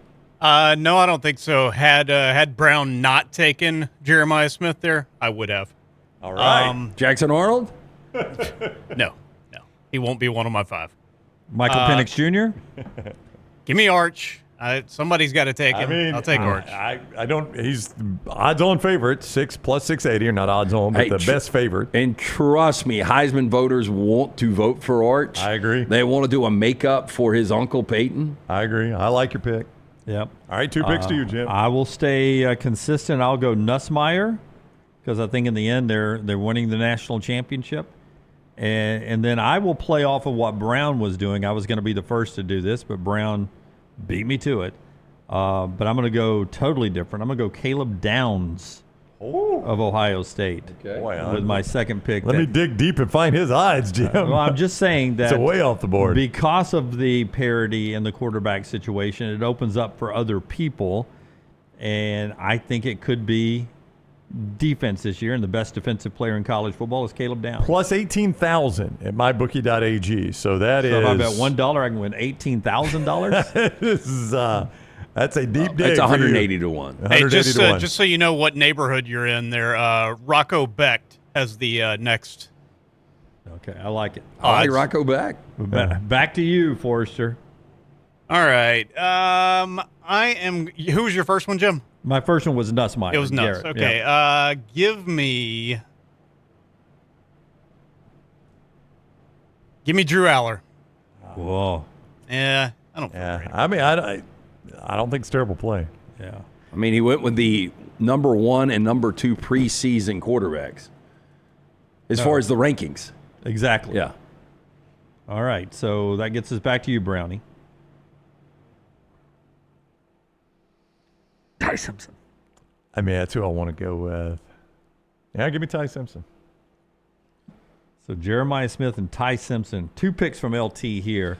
Just to show you the parity, I mean, are there really any good picks? Or I mean, Ty Simpson is 6th in the Heisman, according to mybookie.ag. Okay, I am going way deep here. I am going to take Avery Johnson from Kansas State. Sunshine? Mm-hmm. Wow. And I mean, well, before you continue, let me find how deep Sunshine is here on these odds. Plus 4,400. Okay. That puts him just behind Ryan Williams and Miller Moss. Okay. Not absolutely insane, especially if they win the Big 12. Max Duggan, just a few years ago, was your runner-up. Right. I am going to take, and I think the schedule's too tough, but I'm going to take a flyer on DJ Lagway. That's who I wanted. Thought I was going to be able to get him with this pick. Brownie? Whew.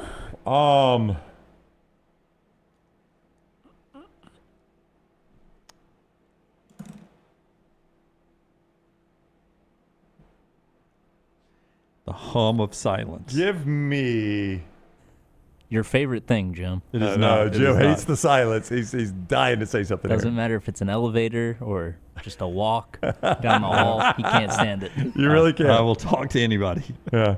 To keep it from being silence. Boy, he hasn't even been named the starter yet. That I'm going to go C.J. Carr at Notre Dame. Yeah, Notre Dame. For those of us that are not keeping up with the Notre Dame Yeah. quarterback I mean, battle. he's not been named the starter yet, so it's probably a terrible pick by me. Well, I will just say last year I thought Riley Leonard came on in the postseason. I'm going to be surprised if C.J. Carr is better than Riley Leonard, and even I think he's going to be more Sam Hartman a couple of years ago. Yeah.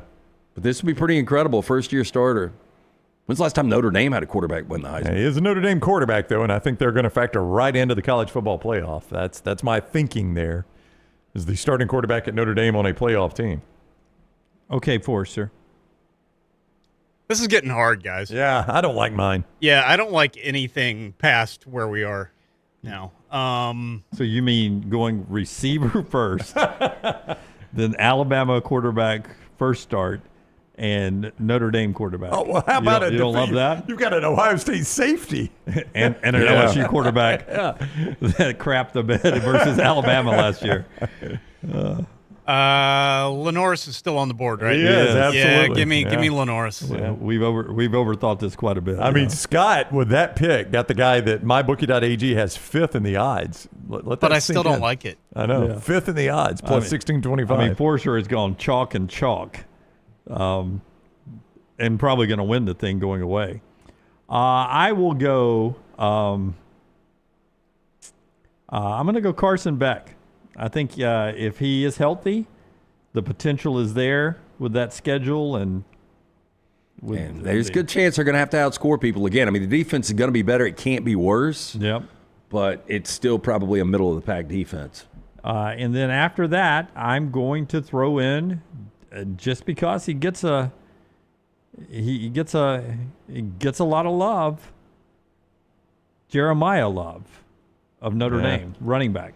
I mean, Jim. That would have been the better Notre Dame play. I know. I got you, but I'm banking on Notre Dame quarterback. I thought about it with Jeremiah Love, but I thought, boy, running backs just have to have. I mean, you almost have to have a 2,000-yard season as a running back to win this thing. Forrester, back to you. If you didn't like it before, yeah, how are you going to like it now? Okay. Jackson Arnold. Holy. Hey, you know. I can't believe you just jinxed your team. Well, I mean, he did tell me early on he will not be one of my five.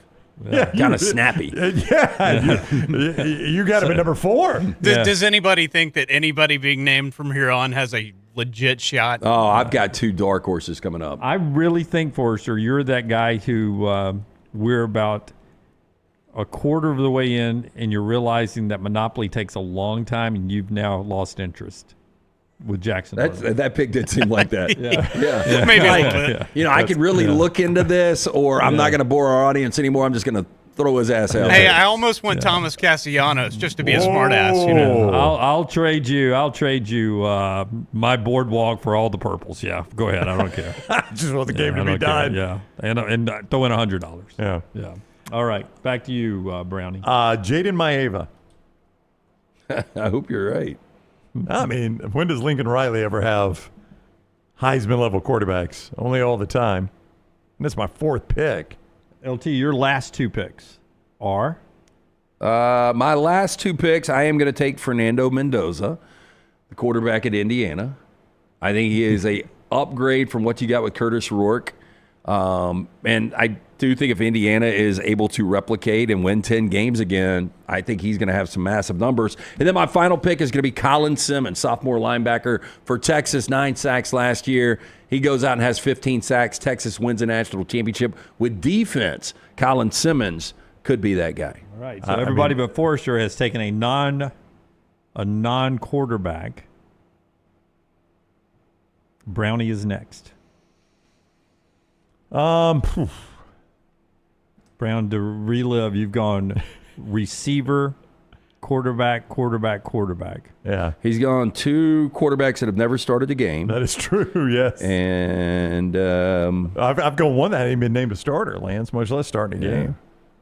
How about you can get Diego Pavia for plus 15,000? No, Lord, no, I wouldn't take that. That's the obvious choice, isn't it? Dude, the Armageddon is here if a Vanderbilt quarterback was to ever win. Yeah. I would get my affairs in order. There's no doubt. Because he hasn't been picked and he's this high in the odds, I'll go Sam Levitt. I was going to ask if you would take Levitt. I don't love that pick at all, but Forrester, that gets you to a pick that gives you the opportunity. You've got 4 really highly ranked quarterbacks. I think Julian Sayin is probably the next in the betting area, or Dante Moore or Gunnar Stockton or John Mateer, who may be betting on himself. Where are you going to go? Let's check his Venmo.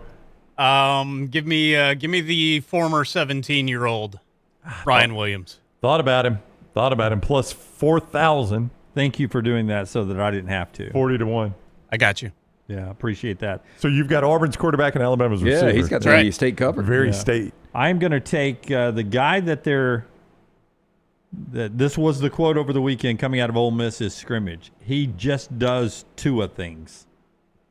Tua, T-U-A. Austin Simmons does Tua things? Of Ole Miss. And that was Kiffin saying that? I don't know who said it. Somebody said it? Yeah. One thing Tua things. didn't do was win the Heisman. Yeah. That is correct.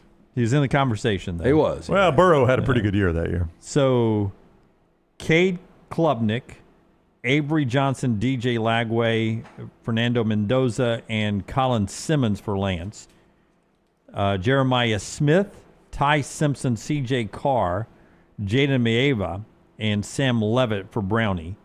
Arch Manning, Drew Aller, Lenore Sellers, Jackson Arnold, and Ryan Williams for Forrester.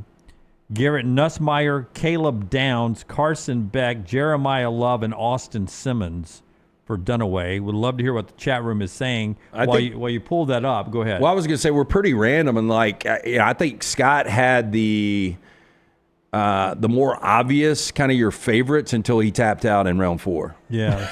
Until Scott lost interest. Yeah. I'd love Jackson Arnold disrespect. Yeah. I'd love to know if the chat room would take one of us or the field. Did we go 20 deep, and is the Heisman Trophy winner not on one of our 20? I would take the field. I really would. I know that sounds ridiculous because you've got it does. The maybe top 10 quarterbacks from all 10 players, but I mean, who are some guys we didn't name? Bryce Underwood? True freshman? He did not get named. John Mateer, Gunnar Stockton, Dante Moore, Julian Sayin off a team that'll be in the mix. Baron Morton. Marcel Reed, Texas A&M. Jaden Ott, Marcel Reed. Kevin Jennings. Miller Moss in a quarterback-friendly system at Louisville. I'll tell you Bryce a guy. Underwood, Joey Aguilar in a friendly system at Tennessee. Let me tell you Haynes freaking King, I almost thought about doing.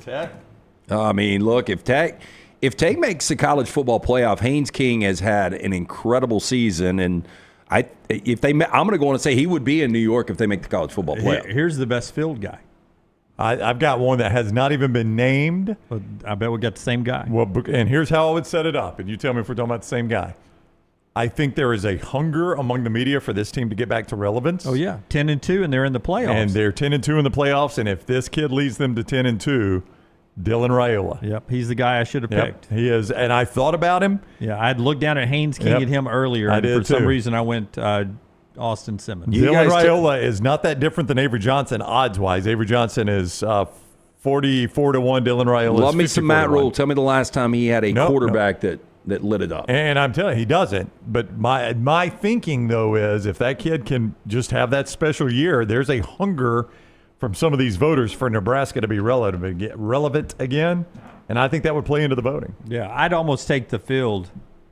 I think I would lean the field. For Raiola, Haynes King. God, if Nico Amilieva has his team at 8-4, he would get some love. People raving Devin about his Dampier from the Utes. Yep. Interesting there. Brad, let me know some chat room conversation, but I'll ask this question before you give some. Okay. What's the worst bowl one of our picks plays in? There'll be one that doesn't. He'll tap out. I'm going to go Pinstripe Bowl for Fernando Mendoza of LT's Indiana team. Oh, Sam Levitt could play in a bad bowl. I think Arizona State. Yeah, your man Carson Beck could be right there playing on the other side of it. Or Austin Simmons. Austin Simmons could be in the Liberty Bowl. Interesting. Okay, in the chat room, what were they saying? Who? Anybody off the beaten path for those guys? Brian says he would go Ryan Williams, Jeremiah Smith, Nussmeier, and Arch. You'd had to have some good picks to get those four together. Rusty said before we even started, all right, is Dunaway going to go Ty or Ryan Williams first? You didn't get either one of them. Yeah, not landmining the Tide. Nicholas says you could have waited for your last pick with Caleb Downs. Bobby says Caleb Downs such a bammer pick by Dunaway. Yeah. Andrew says weird move Dunaway. Your Caleb Downs pick getting torn apart, by the way. Yeah, it's okay. Yeah. James says Ty Simpson has not played one meaningful snap. I roll. Find me the quarterback in the nation that's played meaningful snaps. Drew Aller? Drew Aller, Cade Klubnik. Those guys have stop because Arch Manning has not. Back to a video we saw earlier. There's a number that got retired over the weekend, right? Number 2, Auburn. He had never played a meaningful snap. Right. 0 meaningful snaps. Julian Sayin has not. No. Arch Manning has not. I mean, you start talking about contenders. There's a lot of non-meaningful snaps out there. Mac Jones was a runner-up, wasn't he? Yeah, only because his receiver won it. Yeah, no meaningful That's why snaps. he was a runner-up. His receiver won it. Yeah. All right, there you go. That's our little Heisman selection there. Waiting for Forrester to get back for that. The show being brought to you by a couple of our great sponsors. One of them is our friends at the Inverness Country Club. Brandon? Yeah, the best days happen at Inverness Country Club. You can make it your club home. Inverness Country Club, ICCalabama.com is the website to go to, ICCalabama.com. That's where you to go to get all the information from our friends at Inverness Country Club. They've got a membership that fits anybody. The social membership that includes that resort-style pool complex, full-service cabana and bar. The sports membership that is tennis and pickleball. The golf membership that's a beautiful 18-hole course. And the newly expanded practice facility. They got child care, which is a huge plus for you there as well. Listen, the best days happen in Inverness. If you're in the Birmingham area and you want to find a club home, make Inverness that club home for you. ICCalabama.com to learn more, or call Aaron to schedule a tour today, 991-8608 for Inverness Country Club. Hey, and any heating, cooling, or plumbing issues, home or business, our friends at Hemp Hill Services, they are there to take care of you. Trust the name. Birmingham's trusted since 1954 for any or all of these issues in your home or business. Call Adam, Chad, Andrew, the guys there, 205-229-2090. Hard to stop a train. For more information, hemphillservices.com. Take the next round anywhere you go with official Next Round gear. Buy yours today at nextround.store. Have you been injured in an 18-wheeler accident, company truck accident, car accident, or work-related accident? Call Alabama's largest personal injury firm. Alexander Shinara Trial Attorneys will fight for every dollar you deserve, and it won't cost you a dime. Trust me. What do you say, man? Call me, Alabama. Call 659-777-7777 or go to Shinara.com. No representation made that the legal services provided are better than legal services provided by other attorneys. Storm season is here. Make sure you have a plan of action in place right now. Greg from Pell City and Storm Restoration Roofing should be your first call when storms hit. Insurance companies love working with Storm Restoration Roofing because of Greg Nelson's name and reputation in the industry. When storms hit, call Greg Nelson. He's local, 205-542-3531. He's the home of the free no-cost roof inspection. Greg from Pell City on Facebook, 205-542-3531. It's Storm Restoration Roofing. What are you waiting for? It's non-stop gaming action at Birmingham Racecourse Casino. Come play more than 900 of the latest and greatest games around, featuring fun bonuses and big jackpots. You can wager and win on horse and greyhound races from all over the world. There are more ways to win at Birmingham Racecourse Casino.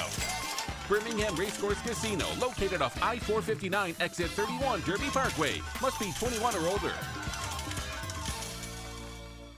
Just because you've quit going to the gym, it doesn't mean that you have to quit gym altogether. Dunaway, that is. With our Next Round podcasts open 24/7, 365, you can access gym anytime you'd like. While you may have done away with your treadmill routine, our version of Done Away is standing by, ready to get you back to your absolute best. Find all that lovely Jimmy D-led content on Spotify, Apple Podcasts, Google Podcasts, and in the podcast section of nextroundlive.com. This message is sponsored by Jimmy Crypto Inc. and Jimmy Crypto for President.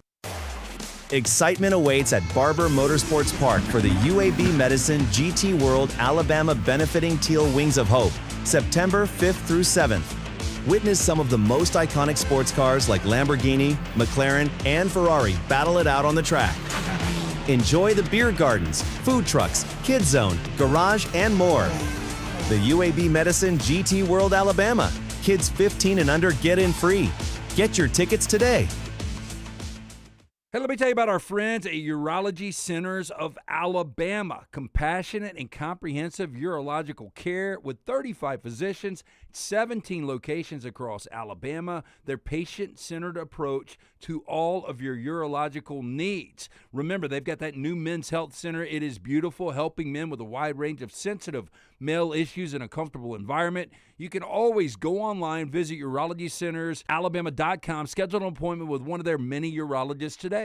Stop by the New York Butcher Shop and pick up the finest in certified Angus prime beef steaks and burgers, premium pork chops, ribs, and all-natural chicken cut to order just for you.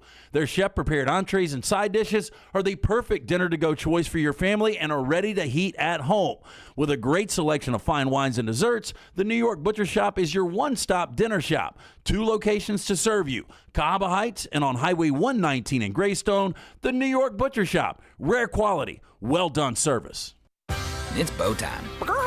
Tired of choosing between sweet and savory? Why not have both? Introducing Bojangles' new chicken and bowberry waffles. The bold Cajun chicken filet you love, now drizzled with a bowberry honey glaze and sandwiched between 2 warm waffles. Which means your favorite meal of the day just met your new favorite dish. And lucky for you, it's served all day. But it's only here for a limited time, so try chicken and bowberry waffles at Bojangles today. It's bow time.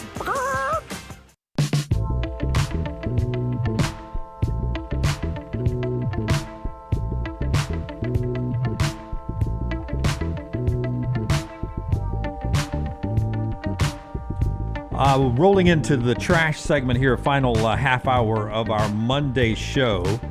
Again, you can go check out, with great sponsorship from Bud Light, MyBookie.ag, and Champy's Chicken, our little TV sheet. We just make notes on these all week long and then have them sitting beside us on football Saturdays. You can print them and share them all season long. It's free. All right, there. Next week will be the full one where front and back. It'll have the complete TV grid on the back. Just sort of dipped my toe into it. The matchups at week 1 is really exciting, but I'm excited about Iowa State, Kansas State, 11 a.m. this weekend to get this thing all going. And Dvorak, who was on our show last week, was doing his Sirius XM show from London today. He and his wife went over early for that game. Have you seen, is Iowa State, Kansas State already over there? I do not know when they travel over. That's a good question. I would think probably today. I mean, I guess the organizers cover that expense. Well, yeah, and you've got different events that they're going to have to actually take part in. But I would also think just the acclimation. The body clock. Yeah, you got to get your body clock reset because that's a noon Eastern kick for 11 Central Time for Kansas State. So I mean, it's going to be weird because it's going to be dark or getting dark over there. Kansas State a 3-point favorite in this game at mybookie.ag. So come down a little bit. Yeah. What's the promo code next round, right? Promo code next round if you want to play that one at mybookie.ag. They cover your first bet up to $500 if you're new there using code next round at mybookie.ag. Kansas State -3. Hawaii holding is a -2 point favorite over Stanford. Those are your 2 closest games by the point spread coming up Saturday. Yeah. Entertainment-wise, Sam Houston State, Western Kentucky, probably other than the big one. That's a total of 60.5. Western Kentucky's a 10-point favorite at home, and the total is 60.5. So if you like points, that one and Idaho State UNLV should give you at least a few more points than these others. I'm telling you, Iowa State, Kansas State, the outcome of that game, I feel like will decide one half, maybe not one half of the Big 12 championship game, but the outcome of that game could break a tiebreaker. Yeah, that put somebody into the playoff conversation, into the championship game conversation. It'll have meaning later on in the year. That's how important that Week 0 game is, 11 o'clock Central on ESPN this weekend. This half hour of the show brought to you by our friends at Champy's Chicken. A couple more things to get to before we get to the trash, but Champy's Chicken want to remind you that they're open for lunch right now. Opens at 11 o'clock every day. They're open for dinner. They got a great happy hour. All the wonderful chicken brined overnight, cooked to order. But just imagine going to your tailgate this year with just a pan full of their smoked wings that they have there, the hand-cut chicken fingers, those tamales, all the great sides. It'll help you win your tailgate this year right there with Sterling and the crew, Highway 119 in Alabaster, champyschicken.com. John Rahm won $18 million over the weekend. He's the Live Golf season champion, individual season champion, $18 million. Really impressive. Scotty Scheffler won again. Chip in on 17 was the difference. He wins the BMW. Scheffler has now gone 13 straight events to finish in the top 8. 13 straight to finish in the top 8. The most since, not even Tiger Woods, not even Jack Nicklaus in his heyday. The most since Tom Weiskopf did it in 1973.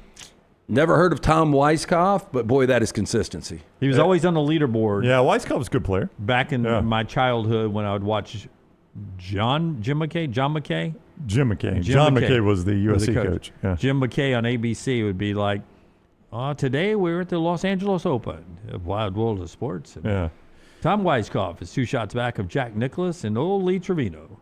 I can't say that Scotty Scheffler could be Tiger Woods, but I can't say he's not. I mean, you watch it; it's so eerily similar to what Tiger used to do. Would you have liked to have seen Scheffler right now and then Tiger back in his 2002, 2003? Because, I mean, just like the chip-in yesterday, I know you guys weren't watching. 17, right? On 17, but just a phenomenal shot to end the tournament. Like, Robert McIntyre just crept back in. That was so Tiger-esque. That's something Tiger would have done in that situation. Just break the back. Yeah, I mean, the guy has got to be so annoying to play with. Like, there was one spot where McIntyre hit a tremendous shot in there. Scheffler's in a fairway bunker, and Scheffler hits it inside of him. And I'm thinking, this guy, he's got to be miserable to play against. Like, you can never get him down. And that's the way Tiger was. And Scheffler now has been number 1 in the world for 118 consecutive weeks. And if he can stay number 1, he will break Tiger Woods' record on Halloween of 2028. Of 2028. That's how long he's got to stay world number 1 to break Tiger's record. Isn't that crazy? It's a long time. Can he do it? The way he's playing right now, he can. Like, I mean, this guy, it's just his remarkable consistency. He is in it every single week. And the last thing, and Forrest, I don't know if you can find any screenshots or anything quickly, but I didn't watch any exhibition football over the weekend, including the ones on Fox, but I have now seen it since. And now Fox is the one that brought us the score bug. Right. They're the ones that put the score on the screen constantly for the first time. When Fox got NFL football, one of their innovations was the clock and score bug up in the, I think it was upper corner when they originally started, always up there. Maybe the greatest invention in television history. It's one of them. I mean, I'm serious. I mean, the remote control is up there. I can turn on any game and know how much time is left and what the score is. You used to have to sit through long periods of time to find that out. But here it is. The score bug is on TV2 right now, LT. I don't know if you saw it. This is the new score bug they're allegedly going to go with all season. And now the graphics behind it, so it doesn't make a difference. But it's just floating in air. There's nothing here. The screenshot's on your screen now. There's nothing behind it. Yeah, it's like they left off part of the graphic. And I don't understand why. Yeah, I don't love it, but we'll get used to it. Yeah, that's what I was going to say. It'll grow on me by midseason. I won't think anything of it. It just looks like they left something off, Scott. It looks like they've really tried to simplify it. But they made it bigger. But then it also just looks lazy. Yeah. Sometimes the simple things are the lazy things, Scott. They did make it bigger, and I guess they justified that by making it see-through. Yeah. To where I guess it's not technically covering up action or making your screen smaller. I just don't like it. And I would imagine the chat room doesn't like anything. I would imagine they hate it too. You know, I saw it, and I didn't really think anything about it. Yeah, Russell points out, and they do this every year, this is the way it was in the Super Bowl, and it got destroyed in the Super Bowl. They always do that when they're going to make a graphics package change. For some reason, they're like, let's do this in the Super Bowl. CBS has done it before. They've done it before. NBC, I think, has to. Did there's Fox have the Super Bowl on top, and then last night there's so, the change. So the big change was to go away from a very generic-looking initials to the actual logos. That was the big change. I do not like the top one. I like the bottom one better than the top one. So I don't like either of them. I remember it now. So you're telling me in the Super Bowl it was also see-through. Yep. Okay. Yep.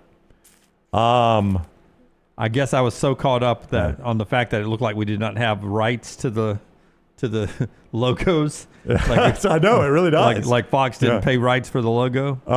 Morgan says it looks cheap. Royal Pain says I don't hate it, but am I crazy to say we don't need a scoreboard during the play? I don't know. I'm always when I'm getting highlights from other games, I like the scoreboard being up there because I'm able to, like, if I'm getting it on social media. That's true, yeah. I'm like, okay, this is it's 3rd and 11, right? And there's this much time left.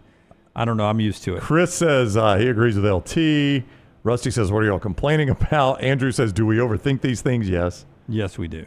All right, that gets us to trash today. Before we hit trash, tell us about our friends at Central State Bank. This is the place that, many of you will remember them helping you out your Little League team. Yeah, if you're ready for a bank that actually gets you, Central State Bank has more accounts and transactions. They're more than that. They're about people. 6 locations across Shelby County, 1 in Alexander City. They're right where you need them to be. Whether you're running a business, buying your dream car, or just want a bank that remembers your name, Central State Bank is that bank. For more than 100 years, they have built trust by staying true to what matters: personal service, local decisions, and lasting relationships. Proud to be large enough to serve you, small enough to know you. That's because they're rooted in community, driven by relationships. They are Central State Bank, member FDIC. What is the charge? Eating a meal? A succulent Chinese meal? Oh, that's a nice headlock, sir. Oh, yes. I see that you know your judo well. Get your hand off my penis! LT's Trash is presented by Bud Light. Easy to drink, easy to enjoy. This is going to show you how old I've gotten because I have not heard of 3 new words that have made this year's Cambridge Dictionary. Oh, okay. In a selection that confirms the increasing influence of the TikTok generation on the English language. You guys probably know this because y'all look at TikTok. I don't. Skibidi? Skibbity. Again, I don't know. My little one will love this segment. What is skibbity? Skibbity is, I don't know how I would define it, but it is something you can say. It's I don't know how to define it. It's going to be hard to define this. Skibbity. It said the Skibbity Toilet, viral animated video that began on YouTube featuring human heads protruding over from lavatories is kind of the origin of this. When you talk brain rot, you use words like skibbity. So they don't really have a whole lot of meaning to them. They're just there. A nonsense word or a filler word with no inherent meaning. Yeah. It's part of brain rot. Why even have it? Because you're a kid. Okay, trade wife. I don't know what trade wife is. This is trad wife. Trad wife. Yeah.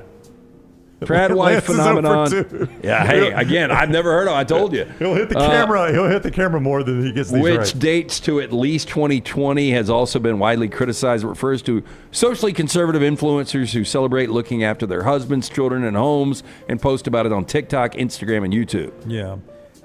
Started off likely as a misspelling of traditional wife, trad wife, T-R-A-D. Got it now. And turned into tried wife. And finally, Delulu.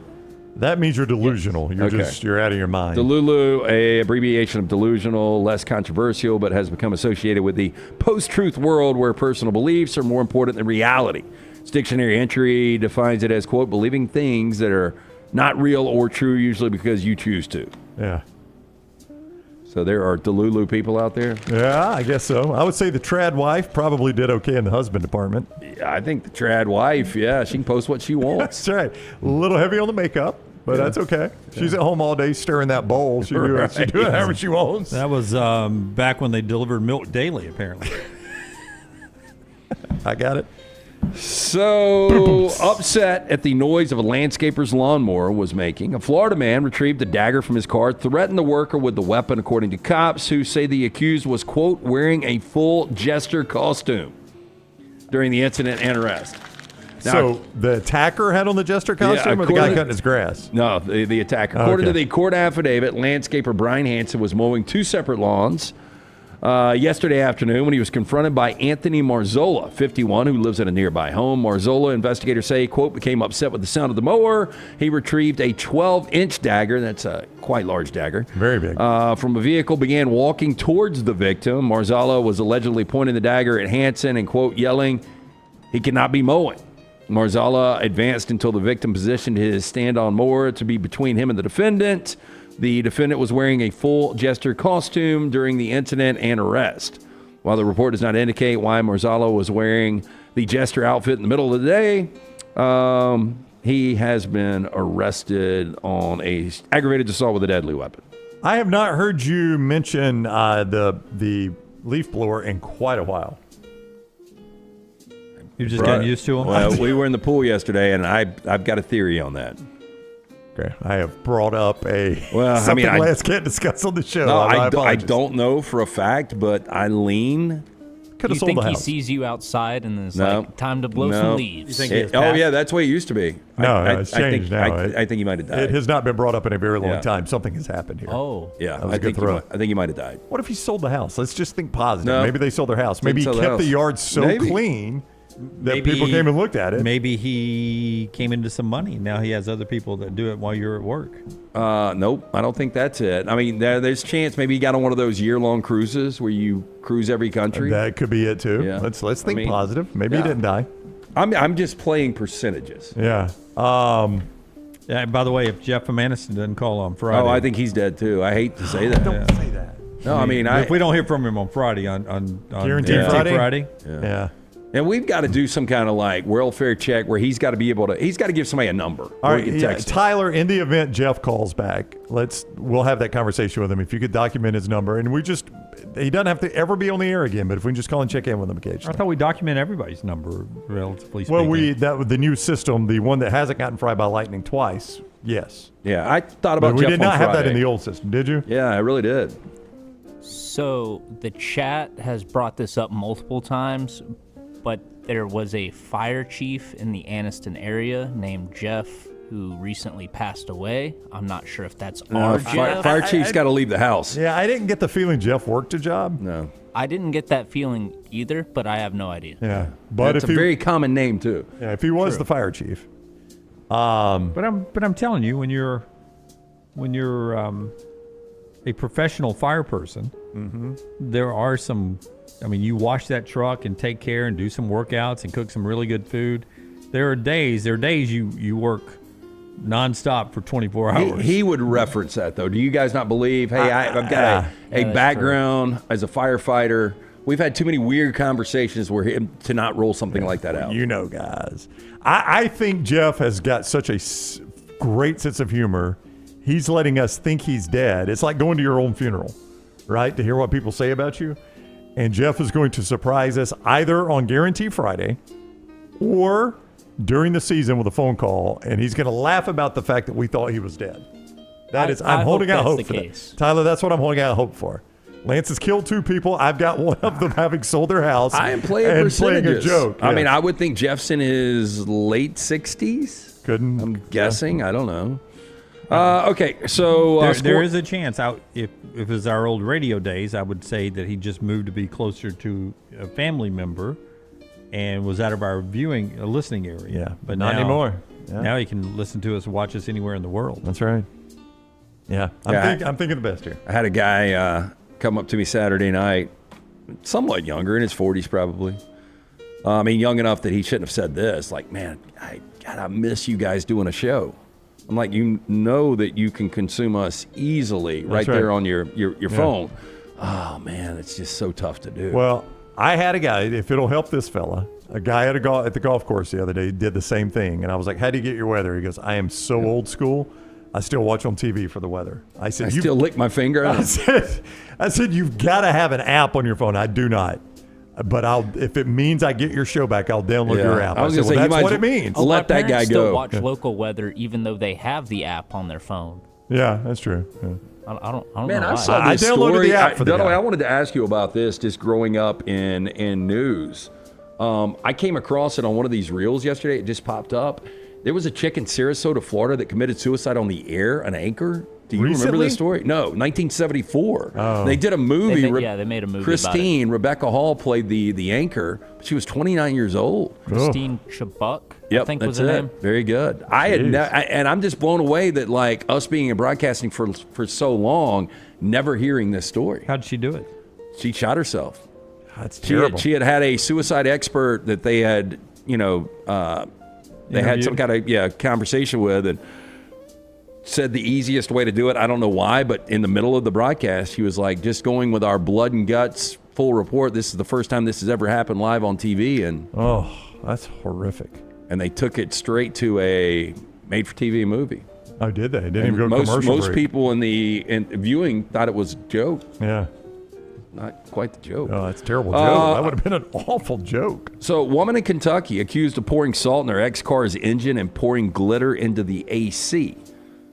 Now, in a criminal complaint, the Richmond Police Department say Stephanie Carlquist right here. Thought she was going to look a lot worse, by the way, when the mugshot popped up. She is happy to be arrested, yeah, isn't she? Quite thrilled with the way this turned out. She totaled her ex-boyfriend's car after the couple got into an argument in early July. The complaint says Carlquist poured salt into the engine, glitter into the AC vent, slashed a tire, cracked the windshield, cracked the rearview mirror, and shattered the car's radio screen.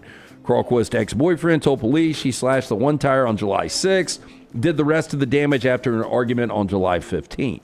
After the car was damaged, tow company took the car to a Goodyear where the car was deemed totaled after the estimated cost of damages added up to almost $12,500. However, police say Carlquist told the tow truck driver about damaging the car when they arrived to take it to Goodyear. The tow truck driver then called the victim's mom to tell her about Carlquist's admission. After learning about the admission, Carlquist allegedly messaged her ex-boyfriend on Instagram, told him she was stressed out because of her pregnancy, and she was sorry about the damage. Yes, sorry about that. Very happy to get arrested, just over 5 feet tall for those that may be interested in a relationship. Probably want to stay on her good side. Oh, yeah. I wonder if this is something that comes out when she starts dating again. Well, I've never dated in this era. I've only been married in this era. But I would imagine if you're dating someone... Do you do a background check? You got to start with a Google search, right? I think a lot of women do. I don't know if a lot of guys do. There was an app recently that got into a bunch of controversy. It's called like the T app. And if you had a date with someone in the local area, you could post about them and say, oh, watch out.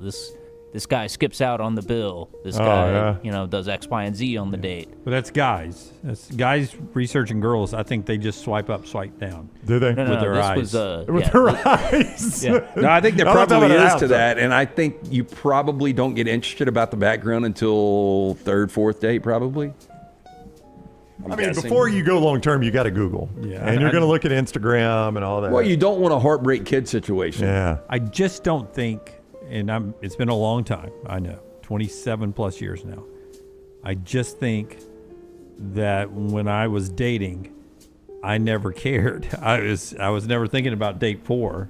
I was only thinking about dates 1, 2, and 3. You were living in the moment. Yeah. In fact, I was hoping 1, 2, and 3 went a certain way to where date 4 and date 5 never happened. I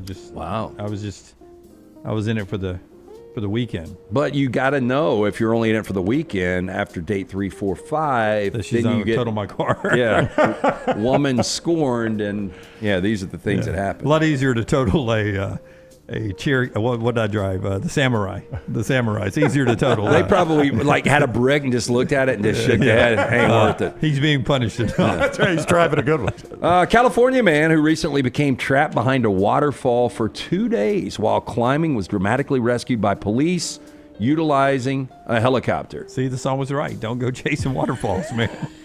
Ryan Wardell, 46 years old of Long Beach, went to waterfalls known as the Seven Teacups on August 10th with plans to rappel down, the sheriff's office said in a social media post. But the, quote, extreme hydraulics of the waterfalls pushed Wardwell off of his rappelling lines, trapped him behind a cascade of the Kern River.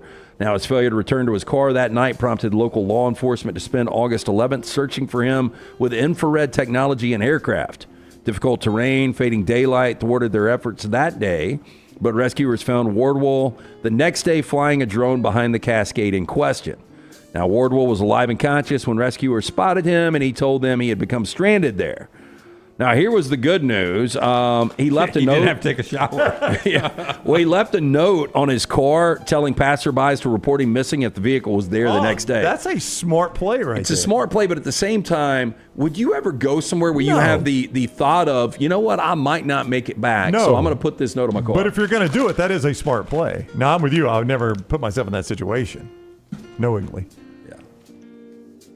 I mean, don't go chasing waterfalls. Maybe one of my top 10 short lines of my That career. was a very good one. I heard it yesterday, by the way. 90s on I like that song, too. Very good, very good. That is Trash Today, brought to you by our friends at Bud Light. Easy to drink, easy to enjoy. They'll be part of our kickoff party, which is a week from Thursday. Am I right? Yep, you are dead on. We are going to have all the specifics done. So a lot of people will be hearing from us over the next couple of days with details in place. Yeah, but it is brought to you by our friends at Bud Light, Alexander Shinara Trial Attorneys, and, of course, our friends at Walk-Ons at several locations. But this year, we're back at the Highway 280 location, Tattersall, just off Highway 280 there in the Inverness area. So come on out, and we'll watch some great games on that Thursday night. We get the 4:30 kick of Boise State USF, and quickly get into a pretty challenging East Carolina NC State game at 6 o'clock on the ACC network. We get to see Jack State that night play UCF at 6 o'clock on ESPN+. And, of course, an SEC team in Missouri plays that night against Central Arkansas. But, of course, the big one that night, Nebraska and Cincinnati, 8 o'clock, will consume it all at Walk-Ons for our kickoff party a week from Thursday. And be getting your 3 guarantees ready. Friday's our Guaranteed Friday show with 3 bold predictions for the upcoming season. We'll do that throughout the show on Friday. Until next time, God bless you and God bless America.